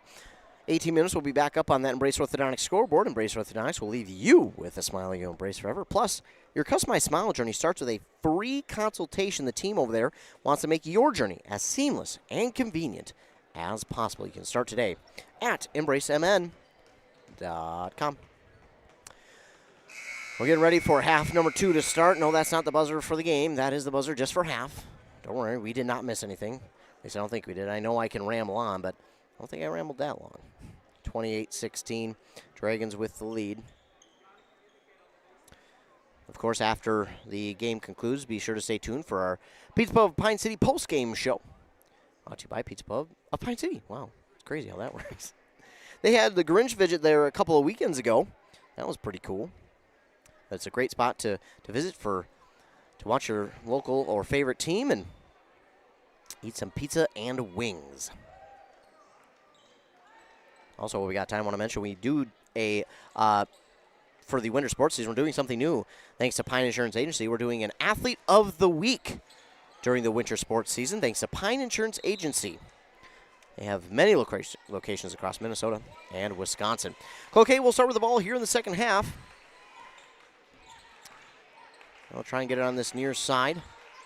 Oh, yeah, almost left her alone for 3, but the defender, Gray, realized that, and she goes, oh, well, I'm going to get back there so that she can't take an easy shot. Very smart play there by her. This one, pass back outside on the far sideline, and it will be a turnover by Cloquet. Just off the mark, trying to get it to Sell.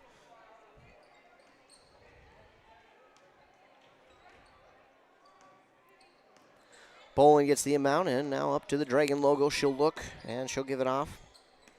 Here to Unrazat. She didn't quite get going in the first half like she would like to, but we'll see what she can do here in the second half. Oh, Lottie had it halfway down, and then it popped out.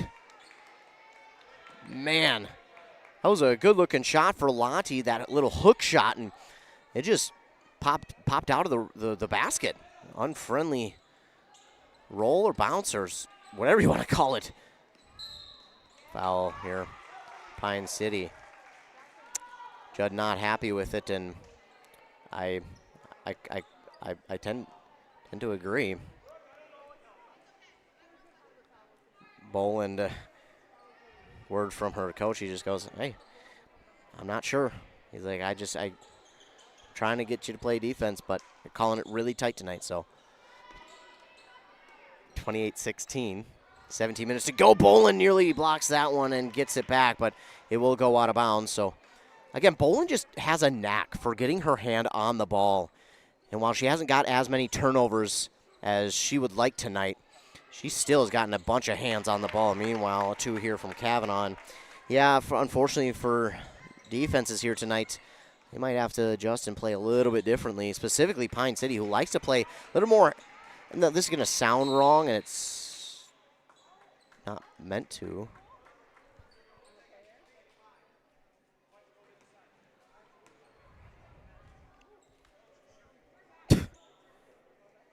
All right, well, I guess they got a oh, man. A tech on Rhea Johnson on the sideline.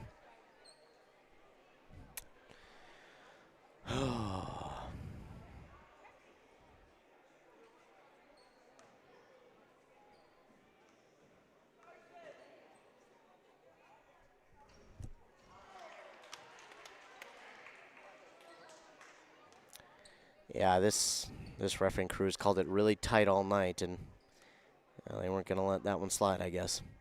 I mean, it's frustration for them, too. I mean, you're calling it tight, and they don't feel like they've gotten some good calls. So I get it. You want to make sure you get it under control because you don't want any players unruly on the bench nor in the game, and that's why they do that. But there is some frustration, and there have been some iffy calls here in tonight's game. Again, we're not judging the referees. They are here because they are giving these young ladies a chance to play a game, because if they're not here, well, simply put, no one gets to play a game. So we appreciate them for being here. Meanwhile, a steal, and it's going to wind up in the hands of Lottie. Hand in there. I think that was Gray or I don't know who it was at this point, but someone got the hand in there, and they're going to, I don't know.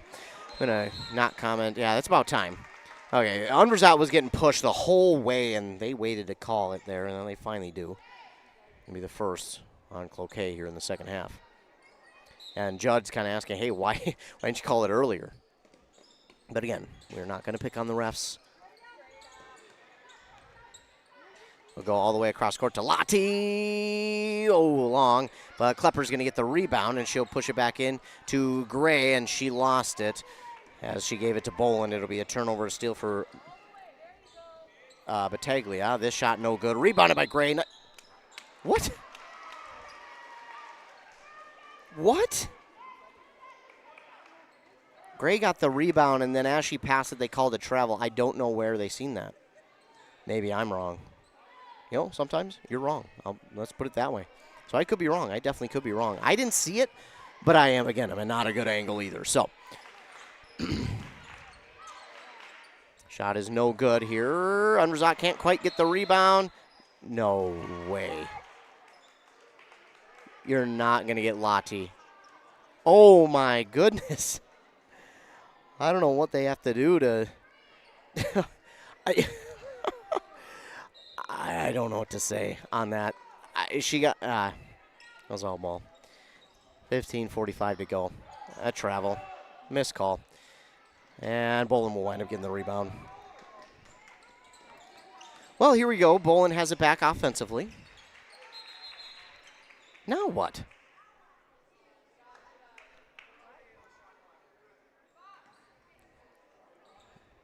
You'd see the Pine City Dragons just kind of thinking to themselves, you kidding me? Another whistle? I think they were thinking it was offensive, but, well, maybe thankfully it wasn't, because it's just the shot clock didn't start. But, yeah, for Pine City, you could just kind of see the reaction was kind of, are you kidding? Another foul? They were kind of already just ready to go back defensively. Shot here from Gray is no good from 3. Hughes is going to get the rebound for Cloquet. They get it up the court. You know, I'm surprised Battaglia did not drive there. She had an open drive. She waited, and that was the wrong move, as now Boland gets the steal. She's going to take it offensively, and she drives. And, yeah, when she's feeling it like this, I mean, there's some frustration boiling, and sometimes she can be that kind of key you need. Meanwhile, Battaglia for 3, it's going to be no good. It goes off a Dragon. Went off a Klepper. She's upset. She thought it went off of the defender again, but not the case. From my angle, it looked pretty clear off of Klepper, but she's down there right next to it, so I would say she has the better view. But now it could have easily, again, been kind of simultaneous, and I don't know if it's kind of like they give the tie to the offensive player. Meanwhile, another 3 here is good. Lynch that time. So 30-22. Apparently it's 229. Not the case. Gray. Drive to the basket, no good. And it was rebounded there by Cloquet. Pass back out, right to Gray. Gray with the steal. Will she take it all the way? Oh, she's fouled. That's got to be a foul. Yes. We'll get this one on Sell. Now, obviously, Cloquet can have their opinion, and they didn't like that call. Thought it was a travel, but I think the foul came before what would have been a travel. And not only that, she lost possession of the ball.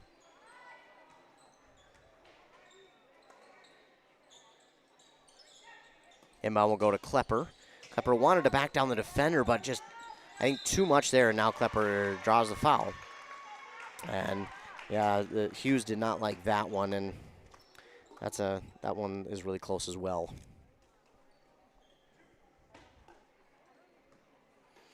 Well, either way, 30-22, 14-24 to go. And Klepper makes first. And again, whether I like it or not, whether the teams or coaches like it or not, this is the way they're calling it. So we have to, again, I for one, am appreciative that the refs are here tonight.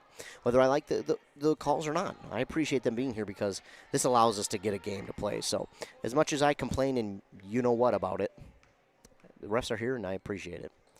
Klepper drops them both in. Makes it 32-22. And a foul. And, fan getting a little, gotta hold off on the naughty words, we'll put it that way. Not sure who that foul was on. They got on Rhea Johnson. Shot is up, no good. And a foul there on Cloquet, a charge offensively. I'll get it on Moose. Now that was another close one. I think maybe could have gone either way. Johnson wanted to go inside to Klepper, but just nothing doing that time, so Judd will get the pass. Now over to Johnson, to Klepper. Wanted the three, but that closed real quick. Good defensive move there by Cloquet. Now Judd will put up a shot that goes long. It's off of Cloquet. And they're going to come together because I think this went off of Cloquet last. It should be Pine City ball, yeah. So the refs come together, talk about it, and you got to love that too. That refs are willing to come together to talk about it and have a conversation. And before the inbound, Bolin will get into the game for Ganote.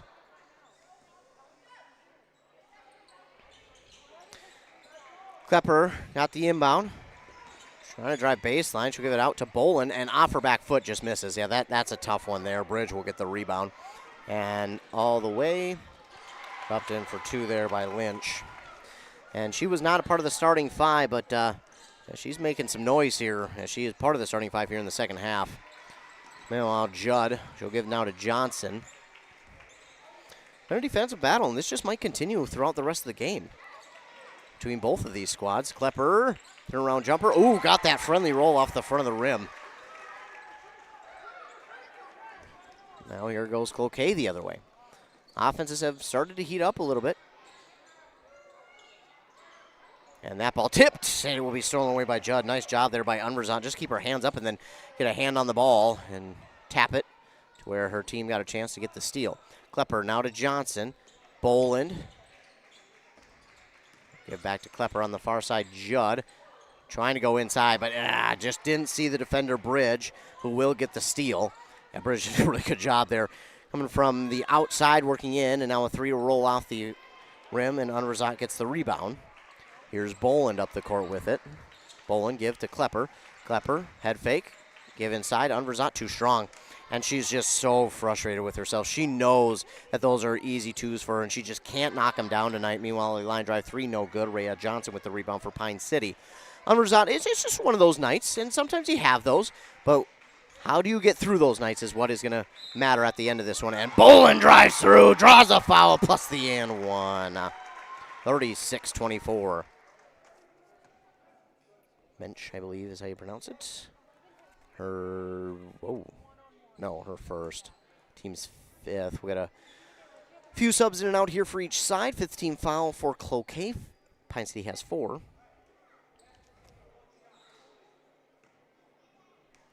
And Boland trying to make it a three-point play. Too much on that one, so there'll only be 2. Meanwhile, here goes Cloquet up the court pretty darn quick.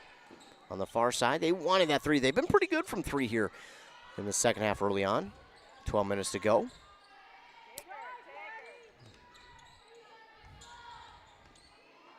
Meanwhile, the pass now to the far side here for Battaglia.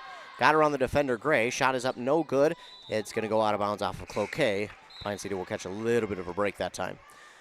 Ganote will come into the game for, not sure who, because we got a timeout by Pine City. While they take one, we will as well. Back in a minute on WCMP. Traditions are passed down, and we learn what is important. The value of $1, the importance of family, the ability to do a job yourself. Central Boiler designed the Classic Edge with these same values in mind. The Classic Edge Outdoor Wood Furnace from Central Boiler. A perfect combination of value and performance. Visit northlandboilersales.com. Arrowhead Transit, your community, your ride. Arrowhead Transit is proud to support this station and bring you reliable public transportation in your community. Whether you need to get to work, school, or the doctor's office, our friendly drivers and comfortable buses are here to serve you. We're committed to connecting communities and making transportation accessible for everyone. Arrowhead Transit is your community partner in getting around. Arrowhead Transit is a supporting sponsor of the station and is dedicated to supporting our local communities. So back here in the second half, Pine City currently leads 36-24 over the visiting Cloquet Lumberjacks. Been a good defensive battle here in this one. Neither side have really been able to kind of get into a rhythm, kind of get that momentum swung one way or the other. And, you know, Pine City got off to a little bit of a slow start, but they got it going there in the middle, but then just kind of, I mean, they've been more consistent here in the second. Ooh, that call going to go against Moose. That's a tough one. And again, they're calling it tight. So the way they're calling it tonight, I understand that call. But again, Pine City hasn't been really able to kind of get their offense going the way they'd like it to. And give Cloquet credit because they have just been, I mean, travel. Yeah, Boland, unfortunately, she kind of double clutched the ball, and as she did, she moved towards the basket, and yeah, that's a travel. So unfortunately, there for Boland, as she had almost a good basket, it just not good because of the travel. Meanwhile, pass and then stolen away by Unverzant in the defensive zone, and here comes Vivian Lottie. She have near side now to Ganote. Ganote looking. She wanted to go to Boland. Nothing doing there. She'll give it on the far side to Lottie. Lottie going to try and drive inside. Back out to Boland. Boland looking inside to Lottie, but just too much traffic there. Now, Gray had that poked out. Nobody there for Pine City. They went back defensively, and Moose would wind up getting it. That's kind of interesting that nobody went for Pine City. Maybe they're just backing off a little bit because, again, they've got some young ladies in foul trouble here early on. So we'll see maybe if that didn't play a factor. Meanwhile, Moose has it back on the far side now to Kavanaugh. They'll try and go inside here to Butler. Shot past Unverzant, no good, and she gets the rebound. To Lottie, now to Boland. Boland on this near side, Ganote. Ganote wanted to go to Boland. She'll still try and give it underneath, but it's going to be stolen away by Hughes, and Boland can't quite go after it again. She knows the foul trouble that her team is in. She is also in a little bit of it, so Hughes will take it and drop it in for two. And that's unfortunate for both teams because I think defensively both teams have had to back off a little bit and not play as aggressive as they want. Meanwhile, Vivian Lottie, late whistle and the foul drawn. So Lottie will go to line and shoot two. Meanwhile, that'll be the 7th team foul here on Cloquet, the second on Battaglia, and now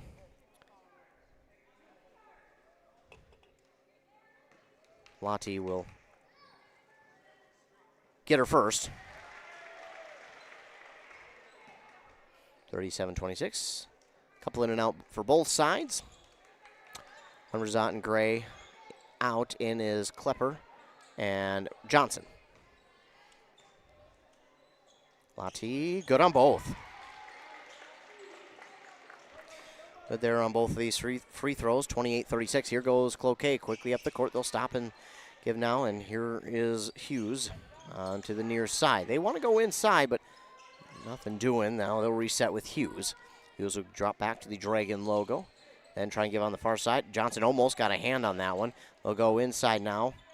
Klepper nearly had the steal. It gets nearly to Butler. It's no good. Rebound here for Klepper. She'll take it up the distance. She'll give to Boland. Try to go to Johnson, but that is knocked out of bounds by a member of the Lumberjacks.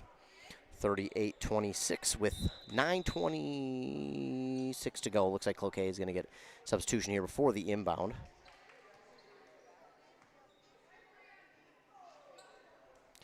Lottie will inbound to Klepper. She'll hand it back to Lottie. Lottie looks. She'll go back to Klepper. Klepper goes top the key to Ganote. Ganote stops, trying to give on the far side. Bowling being aggressive going after that one. Trying to get back outside, but that one's going to be stolen away here by Lynch. Lynch has had a pretty good second half, and she continues with that steal there on the near side. Pass for Cloquet. They'll move the ball around. Now to Moose. On the far side, Hughes is open, but instead they'll go near side now to Mensch. Mensch over to Hughes again. Calling out the offense, telling them where she wants them to be. And Hughes wanted that ball, and it was knocked out by Klepper. Klepper said, fine, you want the pass, I'll get my hand in the way. Judd and Unverzat back in for Boland and Ganote.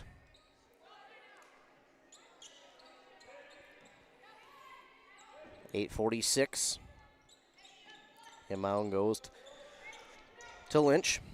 Trying to go inside to Hughes. And that's going to be a foul. Yep. Little too much on that one from Johnson. I think what I have is 4. They have 3. So Hughes will shoot 2. First one's up and good.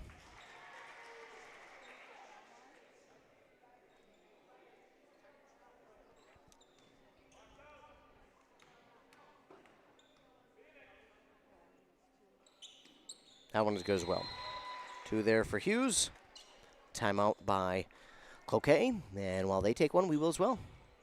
Your journey to a smile you'll love forever starts at Embrace Orthodontics. The team at Embrace is committed to providing world-class care and a remarkable orthodontic experience. Choose between custom Light Force braces or Invisalign clear aligners. With locations in Pine City, Lindstrom, and Cambridge, and a plan to fit your budget whether you have insurance or not. Embrace Orthodontics will make your smile journey comfortable, convenient, and customized just for you. Visit EmbraceMN.com today to find out how to set up your free exam. EmbraceMN.com. Embrace Orthodontics. A smile you'll embrace forever.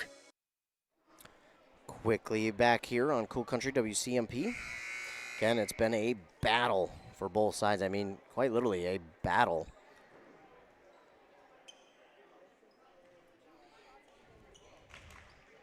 Pine City will get back out onto the court.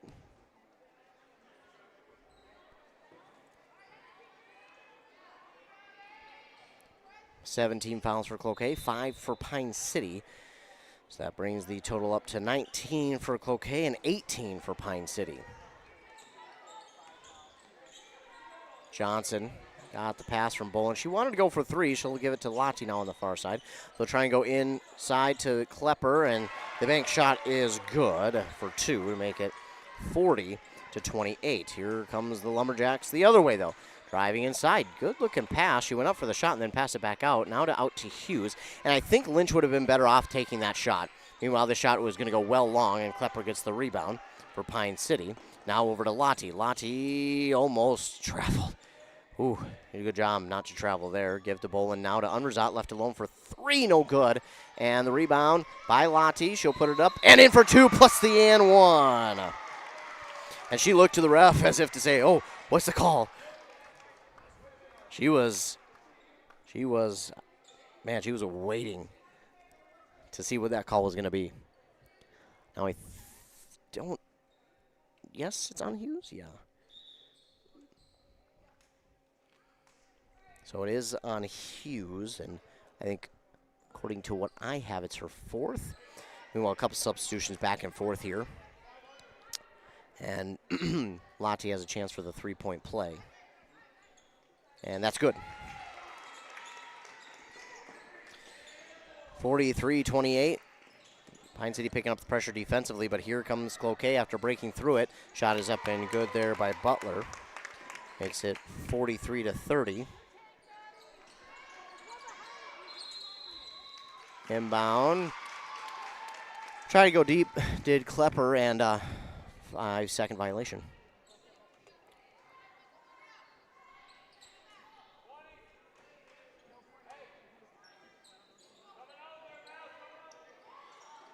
Now they do get it inside to Butler. Shot is up, no good, and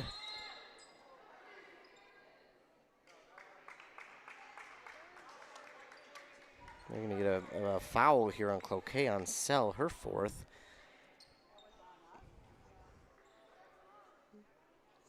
Looked like we had a young lady get up slow, not sure who that was, but appears that everyone is okay. Yes. So it'll be a 1-1 now for Pine City. And Judd out in his gray. A couple substitutions for Cloquet as well.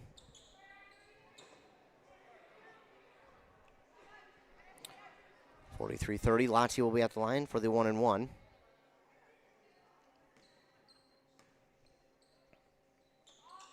This one no good. Klepper's going to wind up getting the rebound back for herself. Trying to go inside, but it's stolen away there by Bridge.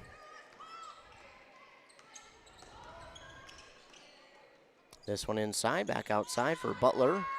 That's off the mark, and Unverzant with the rebound. Bolin. The ball up the court. Ooh, nasty move to get by the defender. She'll give to Gray now back inside. Bolin, spin move inside. She got too far behind the net, and the reverse layup is well off. And rebound here for Butler of Cloquet. Now I'll give back to Butler. Butler, been trying to get her going. She's going to drive inside. She has to pick up her dribble outside. No, she's going to drive. And now Butler for two. It rattles out. Bolin with the rebound. And she'll one-hand pass to Lottie. And this pass to Unverzant knocked out of bounds. So ball stays with Pine City. 43-36, 35 to go here in the game. It has been a battle for both these teams, and this Christmas break will definitely be needed for both sides, man. They have just been, they have put each other through the ringer tonight. It is offensive foul, Pine City.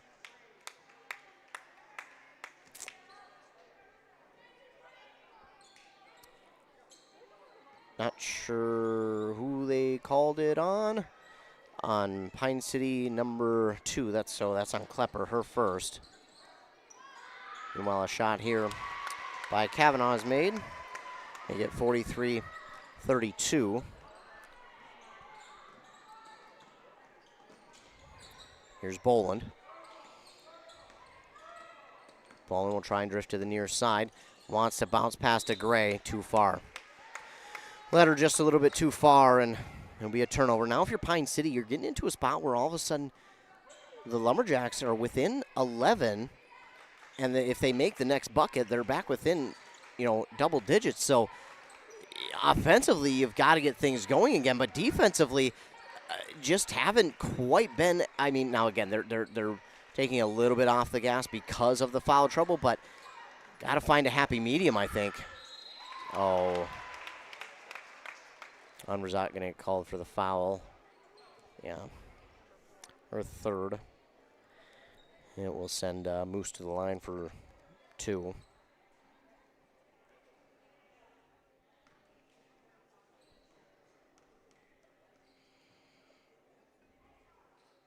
First one's up and good. Gano will check in for Lottie.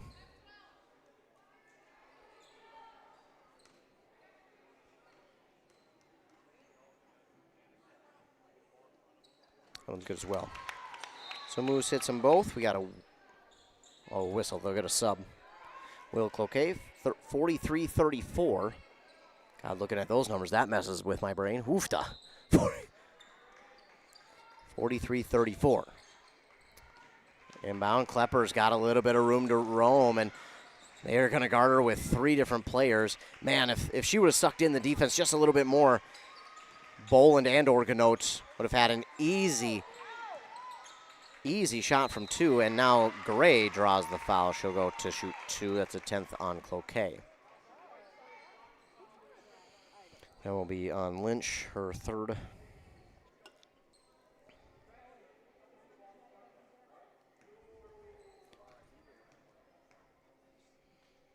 Gray gets the friendly roll. They needed that. Quick sub here for Cloquet, though, before the next free throw attempt.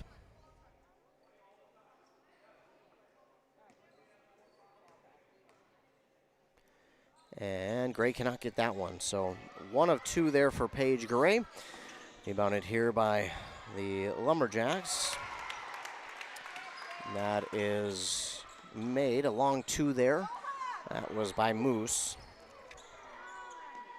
44-36. Boland trying to throw it off the defender. Bad move because now it's a steal for Lynch. Yeah, Pine City just all of a sudden it is gone completely awry for Pine City. Foul here on Cloquet. Be a shot, 2 of them for Pine City. That's on Butler. Yeah, Pine City's gotta get focused.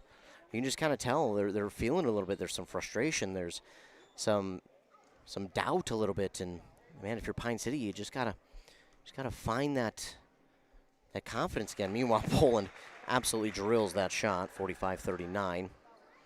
Lottie in for Ganote.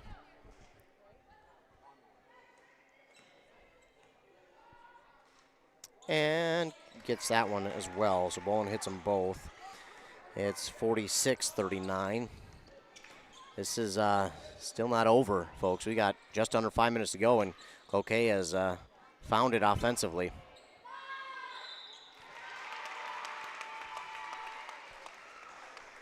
Ooh. Said I was going to stop talking about the ref, so I will. Foul on Unverzat, and is it 2 here for now for Sell? It is. First one's good.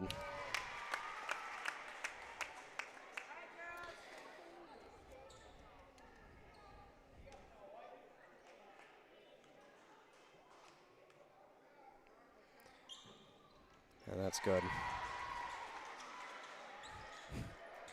46-41. And now defensively, Cloquet stepping it up a little bit here. But, you know, Pine City's got to take advantage of that because they're already in the double bonus. They need to start pressing the defense of Cloquet. I feel like they just backed off a little bit because they're worried about picking up fouls, and you can't do that. You got to take it to Cloquet at this point because you need to work with the fact that they've got 10. This shot no good. Vivian Lottie will get the rebound, and now we've got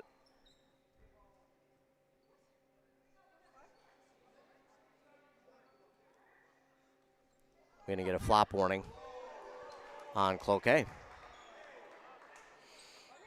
So a flop warning, that is not the first time I've seen that this year.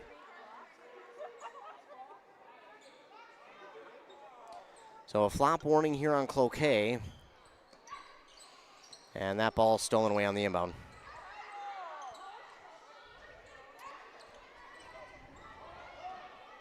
So with the steal. Yeah, Pine City is just all of a sudden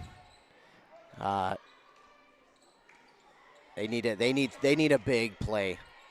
They need to stop defensively first and foremost, but secondly they need something to go offensively. This shot no good, and Unverzat gets the rebound. That should have been a foul, but not enough. You know, she did pull back in time, so I was too quick on that one, so I apologize. Meanwhile, Klepper will give over to Gray. Gray lost it. Oh, right into the hands of the defender, Lynch. Frustration galore. The shot is up and gets that friendly roll for 2. 46-43, and Pine City couldn't buy a shot right now. They can't buy a bucket, I think is the better way to put that. Gray almost lost it. Jump ball. Possession arrow favors Pine City. Well, Pine City might just need a timeout. Kind of talk it over because they don't look like the same team right now, and I think, Cloquet's going to provide that. So Cloquet's going to take a timeout. We're here in the second half, and man, what a change. 46-43, Pine City still leads on that Embrace Orthodontic scoreboard. We'll be back in a minute. If you're going to stop and fuel up, you might as well stop at your Pine City Freeway Holiday Station store. And if you need a little something for that party, right now save on Rice Krispie Sheet Treat, just $14.99. Sweet Chaos Drizzled Popcorn are just $2 for $8. Snack Time Frosted Pretzels only $5.99 each. Ghirardelli Milk Chocolate Snowmen are just $7.99. And Shirley Temple 7-Up 12-packs, 2 for $12. Fill up, load up, and save at your Pine City Freeway Holiday Station store today. When was the last time you had a professional tune-up for your home or business furnace? 1 year? 5 years? Or maybe it's been so long that you don't remember. When it's time to winterize your home or business, your routine isn't complete without a furnace tune-up from Dale's Heating and Appliance. A tune-up from Dale's will keep your furnace running at peak efficiency so you can keep warm all winter. Don't wait and avoid costly repairs. Call Dale's Heating and Appliance at 320-629-3531 or contact them online at dalesheatingandappliance.com. Back here on Cool Country WCMP, 46-43. That gap has been closed. It was once 12 plus, and now it is 3. And Pine City has to get the offense going. They have just been stone cold as of late. They need something. Inbound late to Klepper, but she is able to get it from Lottie and drop it in for 2. Well, they get 1. Now can they get a stop defensively? Because that's another thing they haven't been able to get in a while is a stop. And a stop would be big at this point because then you can possibly get up to 50-43, and that would definitely feel a lot better. But Pine City, again, they've had to back off a little bit because of the fouls that have been called, and another one there. Butler gets their own rebound, and she'll shoot 2. That's on Boland, her 4th. Yeah, that's...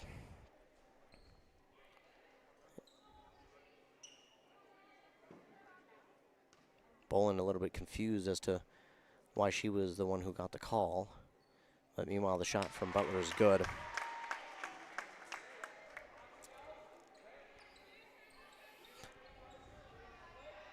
Yeah, it's gotten into the players' heads a little bit, and they just need something to kind of get out of their own heads, I think.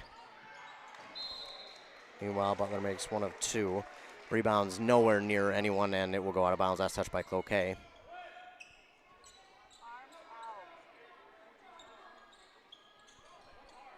Can't quite see who's trying to inbound. They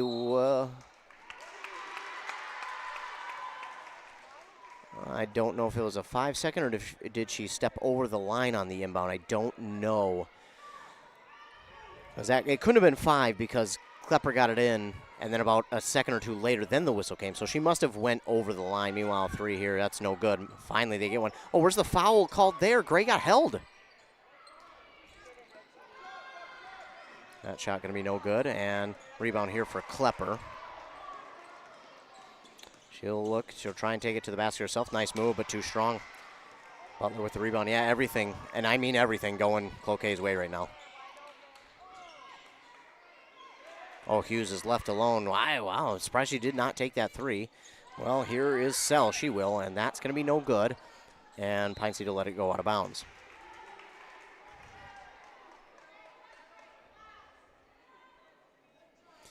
(48-44), 2:11 to go.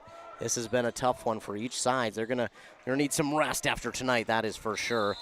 Now we get foul called on Cloquet. That one on Bridge. And shooting 2 is Vivian Lottie.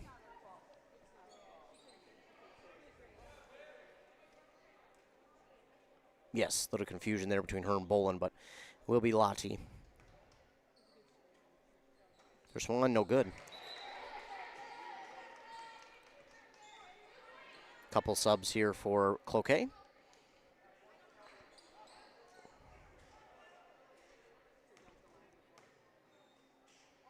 And Lottie's good on that one. So Lottie 1 of 2 makes it 49-44.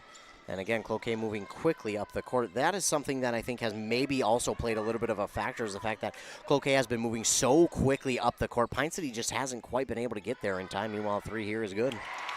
That's Lynch again, and I don't know what to tell you, but she has just been big factor here in this second half. Now a whistle here on Cloquet again.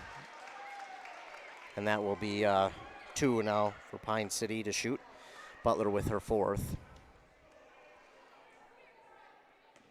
At least I thought so. They had 3, but I thought it was 33.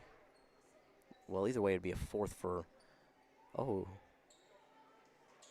Lynch or Butler.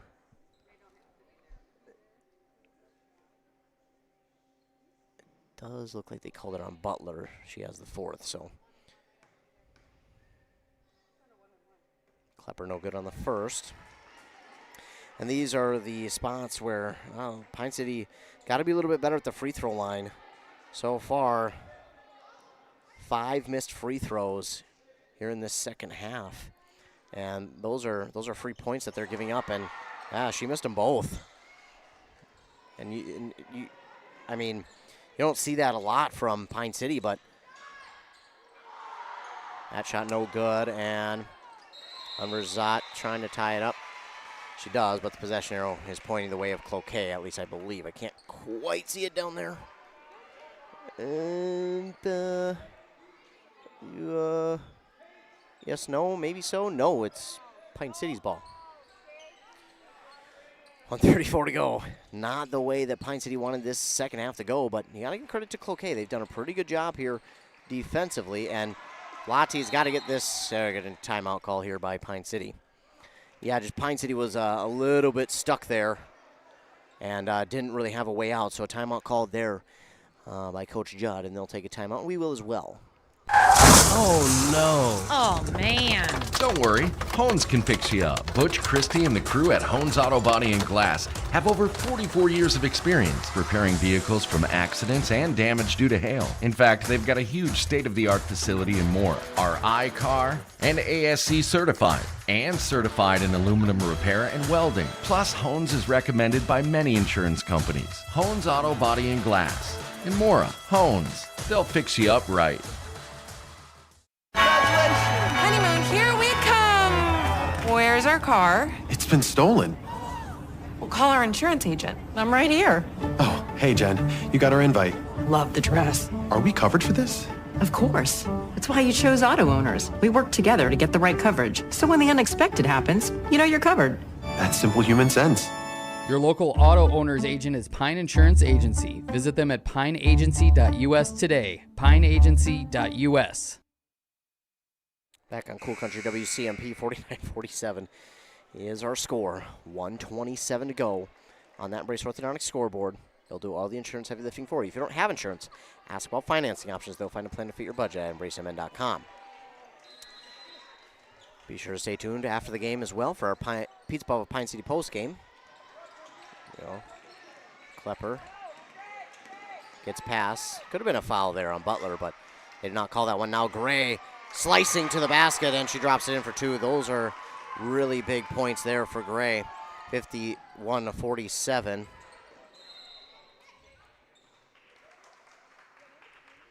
Kick ball or a foul? Kick ball, it looks like. Okay.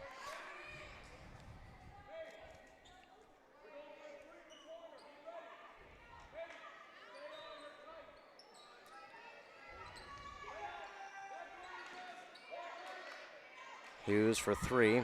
That's going to roll off, and Gray will get the rebound.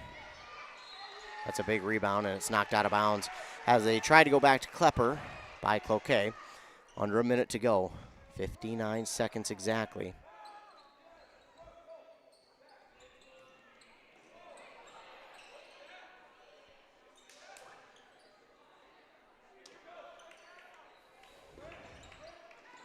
Go inbound to Gray. She wanted to give back to Bolin. She does.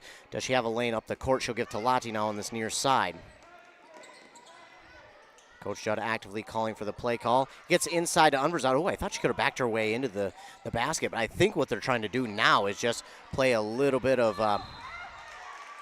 offense or keep away And they'll get the foul there on Sell. And I know Cloquet does not like that call, and I'm not a fan of it either.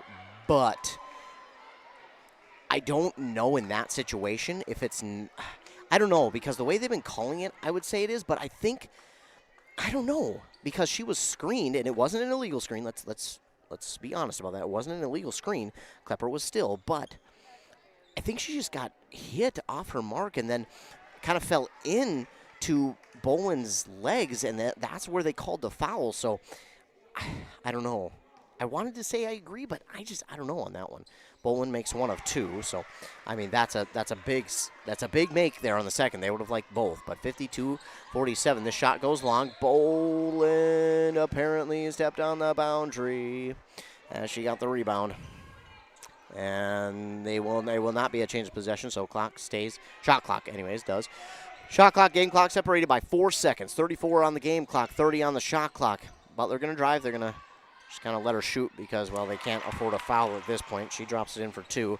52-49. And, again, Pine City playing the keep-away game. Get back to Klepper. We get a foul here on Cloquet. This is on Butler. Unfortunately, that's the fifth. And unfortunately, that would end her night a little bit early, which is really unfortunate. Oh, they say she only has 4. Yeah, I thought so. Okay, she does have 5.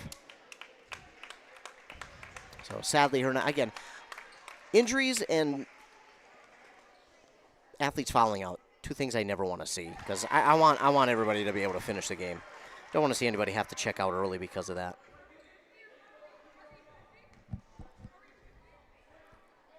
Boland cannot make both. Again, 1 of 2.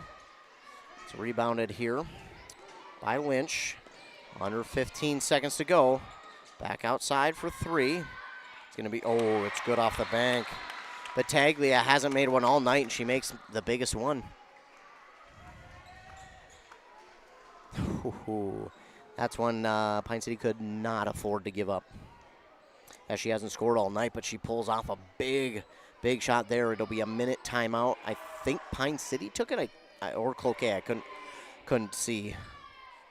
Wow, what a shot there though from Battaglia. That's a big shot, and now Pine City, it's not just hey play keep away and maybe get to the free throw line, because they unfortunately have missed about 50% of their free throws tonight, maybe a little bit more than 50% just in the second half. So this is going to be something that they have to kind of figure out, but it's going to be a big. That's okay. Merry Christmas. Apologize to chatting there for just a second, but no, for Pine City, this is big now because again, yes, you can play keep away, but at the same time, you're going to be sent to the free throw line more than likely. You've got to make both because Cloquet has shown they can make those big threes from deep, and you don't want to let it come down to a shot like that because, again, Cloquet has been able to hit those, but Pine City has been forced to back off because of the foul trouble. Now, if they did go to the free throw line, only make 1 or 2, or only make none of them, would they go and play tighter? I think so. I think at that point they'd be like, okay, right now the fouls probably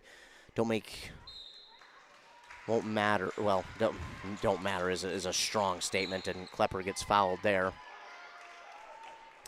Gets fouled by Lynch. That'll be her 4th. I think that's who they wanted to get to the line anyway. Only a second came off the clock. Now these are some big free throws.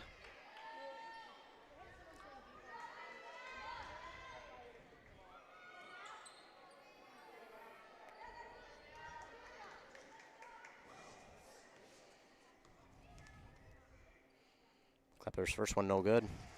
Yeah, so it continues, and they need this one because, I mean, they can still play defense and try and hold them off, but Cloquet's been moving the ball quick. There you go.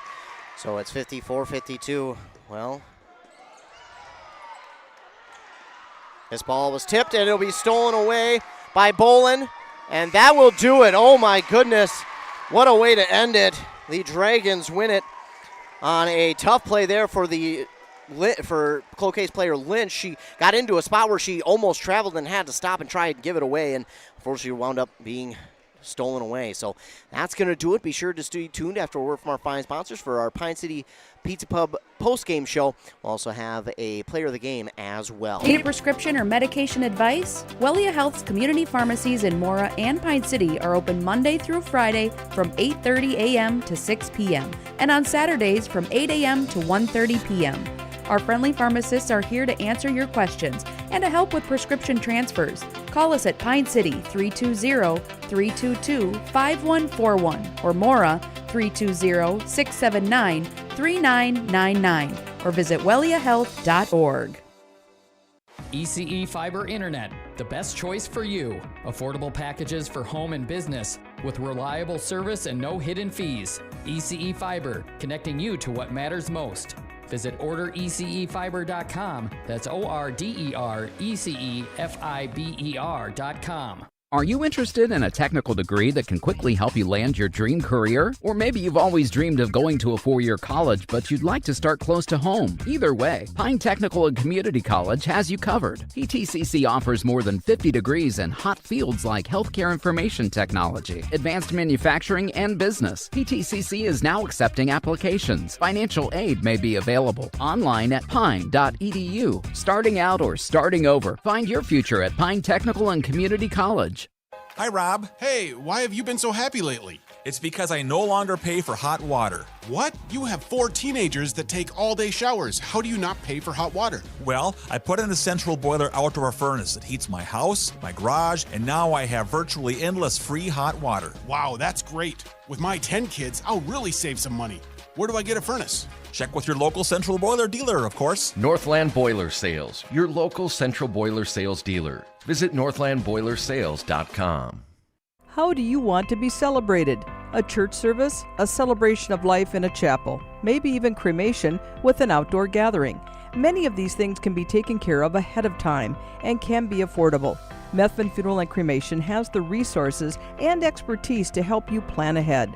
Learn how you can make the decisions now that will make things easier for your family in the future. Methvin Funeral and Cremation in Mora, Hinckley, Isle, and Sandstone, or find them online at methvinfuneralhome.com. If you're gonna stop and fuel up, you might as well stop at your Pine City Freeway Holiday Station store. And if you need a little something for that party, right now save on Pepsi 12 packs are 2 for $16. Firewood bundles get 3 for $26. Mix and match breakfast and lunch sandwiches are just 2 for $6. And don't forget, Food Network's Guy Fieri's Flavortown menu line, burritos, sandwiches, and churros. Fill up, load up, and save at your Pine City Freeway Holiday Station store today. Well, back here on WCMP, the Dragons, wow, had to gut this one out. 54-52, they get the victory over Cloquet.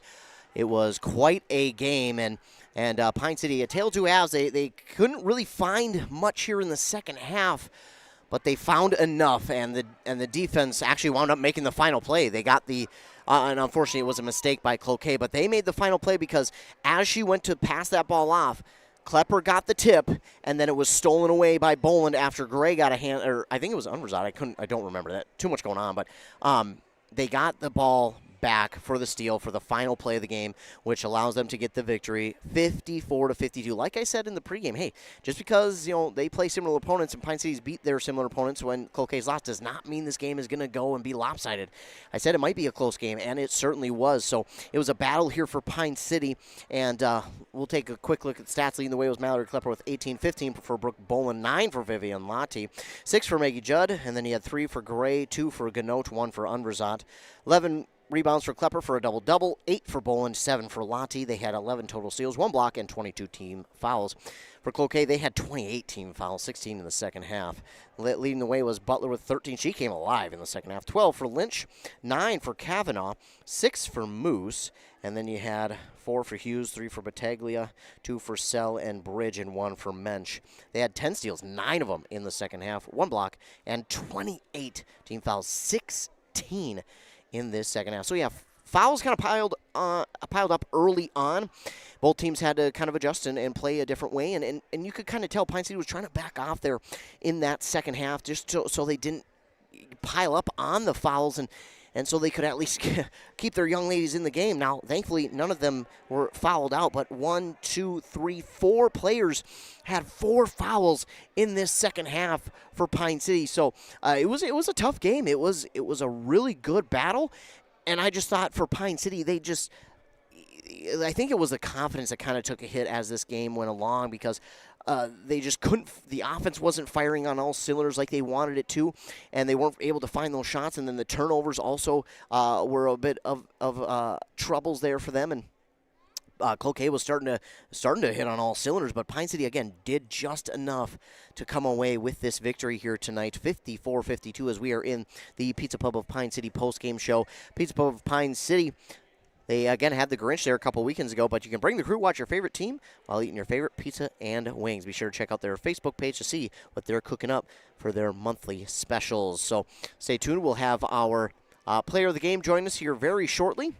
And, in fact, I think here she comes. So we'll have our player of the game join us. But, again, it was a really tough battle here tonight for both these squads. And now it looks like we will be joined by our player of the game. And that will be Pine City's own Vivian Lottie. Vivian, this was a battle here tonight. But first of all, congratulations on the win. Thank you so much. This was a really tough one there, and in that first half, it was struggled to get going. Then you finally did get going. But what was the message to you at half? Definitely kind of slow the game down. There were times where we kind of were rushing the ball, and it was getting a little chaotic, and then balls were getting thrown away on both sides. So kind of just taking the time, running the play, just kind of slowing the game down and picking the pace for it, because when defense kind of rushes you, it kind of gets you a little crazy. No doubt, and you seem to always in the first half, whether it's beginning, middle, end, always make a big three to help momentum get shifted back to your guys' side. I mean, what is that like for you to be able to hit those big threes, but also know that, hey, I'm helping kind of swing momentum back on our way? It helps a lot because I really like to bring energy to the game, and when either like my teammates or myself, we are able to hit that like beginning of the game 3, it really helps like get my vibe going, and then I think like that helps really motivate my teammates. So really being able to bring that energy is just like, it really helps our gameplay. And now you guys, one win back over 500, but a win here before Christmas break. What does that mean for you guys now going into a little bit of a rest period? Yeah, we're definitely going to enjoy Christmas, enjoy time with our families. And then we're going to be back at it after Christmas. We have a holiday tournament in St. Cloud, so we're all really excited for that, but we're really going to enjoy this nice break to kind of just unwind and enjoy the holidays. You'll play some section opponents in that tournament. What are some of the things that you guys will do to prepare, knowing that you could possibly see these teams come the end of February, March? Yeah, kind of learning a lot from our last section games, and then especially today, of just slowing down the ball, picking the pace, and running through our plays. It's going to really help us prepare for the postseason. So being able to get those wins in this next week is going to be really helpful for not only our QRF, but just our skill level as a team. Absolutely, and it was a bit of frustrating here in the second half. We won't talk about why, but a little bit of frustration on both sides, and it seemed to kind of affect the way you guys played a little bit. But what was the messages in those huddles and amongst yourselves to try and keep you guys ahead, and you did just enough? Just slowing down. Like, we know what we have to do. We were up. Like, there was no need to rush shots, rush the ball. Just kind of slowing down and really thinking about the play we're going to run, and then also making sure we don't foul on defense. Yeah, we could tell. It kind of backed off a little bit, but you guys were able to get the win. Now, I know your sister was in attendance tonight. What was that like to have your sister back here for at least one of your games your senior year? Oh, it's great. I don't get to see her a lot because of her own sports and school and college, so having her back for the week or two she's here is just amazing. I love spending time with her at home, and then having her be able to see me today play, it just feels great because I really feel like I'm playing for her. Absolutely. Well, thank you so much for joining us. Congrats on the win here tonight. Have a very Merry Christmas and good luck going forward. Thank you so much. Have a great night.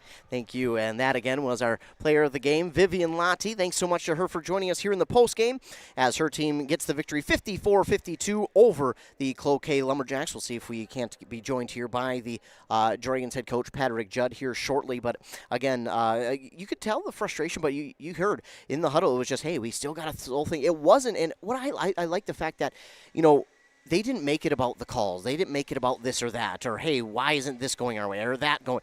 They made it about the game that they're playing. They didn't make it about, hey, this is why we're not playing well.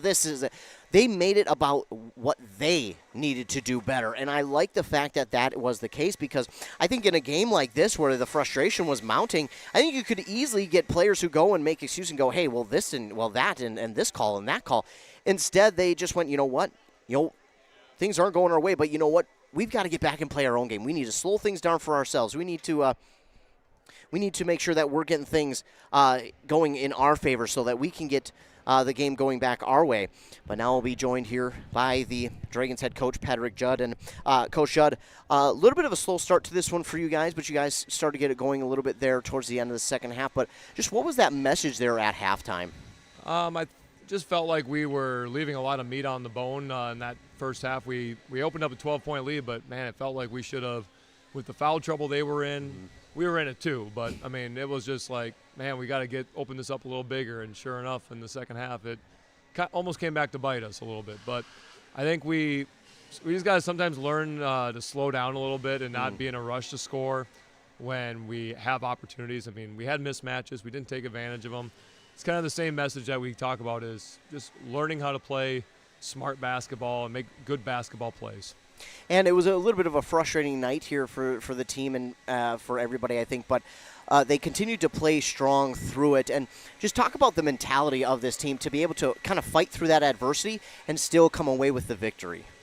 Yeah, I felt like when things got tough, our players just kind of find a way. Like they learn how to lean on each other a little bit, and especially in that crunch time there, we found a way to, hit a backdoor cut up for Paige for a layup. We, went up and knocked down a couple free throws. Wish we would, put the game away a little earlier on the free throw line, but, we made some crucial ones that opened up just a big enough lead. So, defensively, we made the right stops at the right time. So I think that was the big thing for me, is this learning how to make big plays in big moments.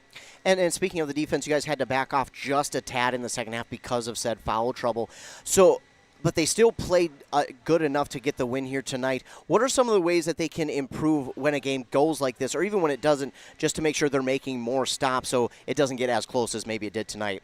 Yeah, it just goes back to close out well. Move your feet. Don't go for shot fakes and ball fakes that they make. I mean, we were just if you even looked at the basket, we were jumping out. Just weird things like that we don't normally do. So, just like I said, just keeping our composure would have been better on defense, and we would have a lot more success. Get another win here, though, tonight as you go into the Christmas break. Now, a little bit of a break, but you'll have kind of a holiday tournament that you'll be a part of. Talk about what it means to be a part of that tournament, because you'll see some section teams in there as well. Yeah, we're excited about that. First time going to play at St. Cloud Cathedral, and they're one of our section teams. It's actually our first-round matchup in that tournament. And then there's Melrose and Concordia Academy. Melrose is in our section as well. So, yeah, we're looking at this as a great opportunity to set ourselves apart from some of the other section teams out there. If we can win these two games, we're probably setting ourselves up for a home playoff game earlier in the year than we expect. I mean, obviously you got to take care of other games, but, every time you beat a section team, it just moves you up in the QRFs and makes you a little bit stronger. So it feels great being 4-3 instead of 3-4, and we're gonna see if we can push it out to a winning streak and get to 6-3 before we come back in January. Absolutely, and we've talked about the growth of this team a little bit earlier, and we continue on. But what is the kind of the next step in the growth for this team? Well, I think we need to just learn how to feed off each other and understand each other's role in the team a little bit better. I think we've talked about it. We had a pretty good idea of it before we got stuck with all these cancellation of games. Maybe we kind of forgot about it a little bit, but players just got to know what they do well and do those things well, and things that they don't do well, try to be a little better at them. So that's going to be the message here over the winter break. For sure. Well, Coach, thank you so much for joining us. Congrats on the win here tonight. Merry Christmas and good luck going forward. Thank you to you too. Merry Christmas and go Dragons. All right, that again was Coach Judd. Thank you so much to Coach Judd for joining us here in the post game. And again, the Dragons with the win here before Christmas break, 54-52 over the Lumberjacks. I just want to give a huge shout out real quick. I know there's lots of shout outs I have to make, but I want to make two of them, and two separately. I want to give one to the coaches, not just for Pine City, but to all the coaches that I get the pleasure of working with. I appreciate them for continuing to join us and take those phone calls and talk to us, because they certainly do not have to. They do not have to, but out of their busy schedule, they decide to take time to come and talk to us and give us a little bit of insight as to what is going on or what they feel or what they see. And I can't say thank you enough to those coaches who do, to all the coaches, really, who do that. So I just want to give a shout out to the coaches and a shout out to Coach Judd for joining us. Also want to give a shout out to the players who we get to talk to. Again, we talk to a ton of different athletes, post-game, pre-game, whatever it is. But I just want to give a huge shout out to the players because, again, we get to talk to them. They don't have to, but they come up after the game, win or loss, and they talk to us. I know how hard it can be after a loss to come and talk to a radio person. It's not the first thing on your list, but they do. They are so selfless and come up and do that. So huge shout out to them. But the Vikings, Dragons get the victory here over the Lumberjacks, 54-52. I thank you, all the loyal listeners, once again for tuning in here tonight. Give me a job to do. Thanks to all the fine sponsors as well. If it weren't for them, well, we couldn't bring this game for free, so I appreciate all of the fine sponsors who jump on for whether it be summer, fall, winter, spring sports. It doesn't matter. We appreciate them for jumping on. Also want to let you know that well, there's more ways than just listening to the game that you can keep up to date with local sports. You can tune in to the morning show on this very station with Joshua Miron at 7:45 and 8:45. That's when we'll talk local sports and the scores from the day before or weekend before and games coming up that day. And we'll hear snippets from coaches' interviews and all that fun stuff. And then also another way to stay tuned is our website, WCMPradio.com. Go to the sports tab, click on broadcast schedule. That will show you all the links that we'll have for the games that we're covering that week. And also on our website, we'll have players and coaches interviews as well as articles from games that we've been at, so you can kind of read them from our perspective and how we thought it went. Another way is just, well, simply our social medias, is our Facebook and Instagram at WCMP Radio, and then our X or Twitter at Q Media Sports for all things encompassing local sports. Another way to stay tuned, be sure to like and subscribe to this YouTube channel because that also will keep you up to date, because anytime that we go live with a local sporting event, you'll get notified, and then all you have to do is click the notification, take you right to the live video. Well, as I usually say, remember to be kind to everyone. You never know what someone is going through, and your kindness could truly make their day. We shouldn't just do it for the holiday season, even though I think people pick it up for the holiday season. We got to remember the niceties that we give out and the kindness that we give out as well around this holiday season. It kind of needs to be what we need to show all throughout the year. Remember, especially for me as a Christian man, it is God's command that we love everybody. Love thy neighbor, love thine enemy. And we need to do that more and more. Again, not just around the holiday season, but all year long as well. So again, thank you so much for tuning in. I want to wish each and every one of you a very, very Merry Christmas. And I think the next game we'll call is right before the New Year. So I'll get to talk to you before the New Year. But I want to wish you all a very, very Merry Christmas. Stay safe during this Christmas season. And for WCMP, I again am Ethan Game Day Gilman. Thanks so much for tuning in. Have a great rest of your night, a great long weekend, and a fantastic Christmas. Dale's Heating and Appliance, your local heating and appliance expert, is committed to making your family's comfort their top priority. And now you can add water softeners to their list of expertise. Dale's now offers water softener sales or rentals along with installation, service, and salt delivery. So if your home needs quality water, make the call to your already trusted experts at Dale's, or just visit dalesheatingandappliance.com. dalesheatingandappliance.com. That concludes our broadcast from WCMP Sports, a Q Media Group radio station, and brought to you in part by local advertisers. For high school sports schedules, scores, and interviews, visit WCMPradio.com. Catch more local live action all season long, right here on this local radio station. Also available via the WCMP mobile app, available for free download in the App Store, and multiple Q Media Group YouTube streams. Thank you for joining us. Now back to regularly scheduled programming.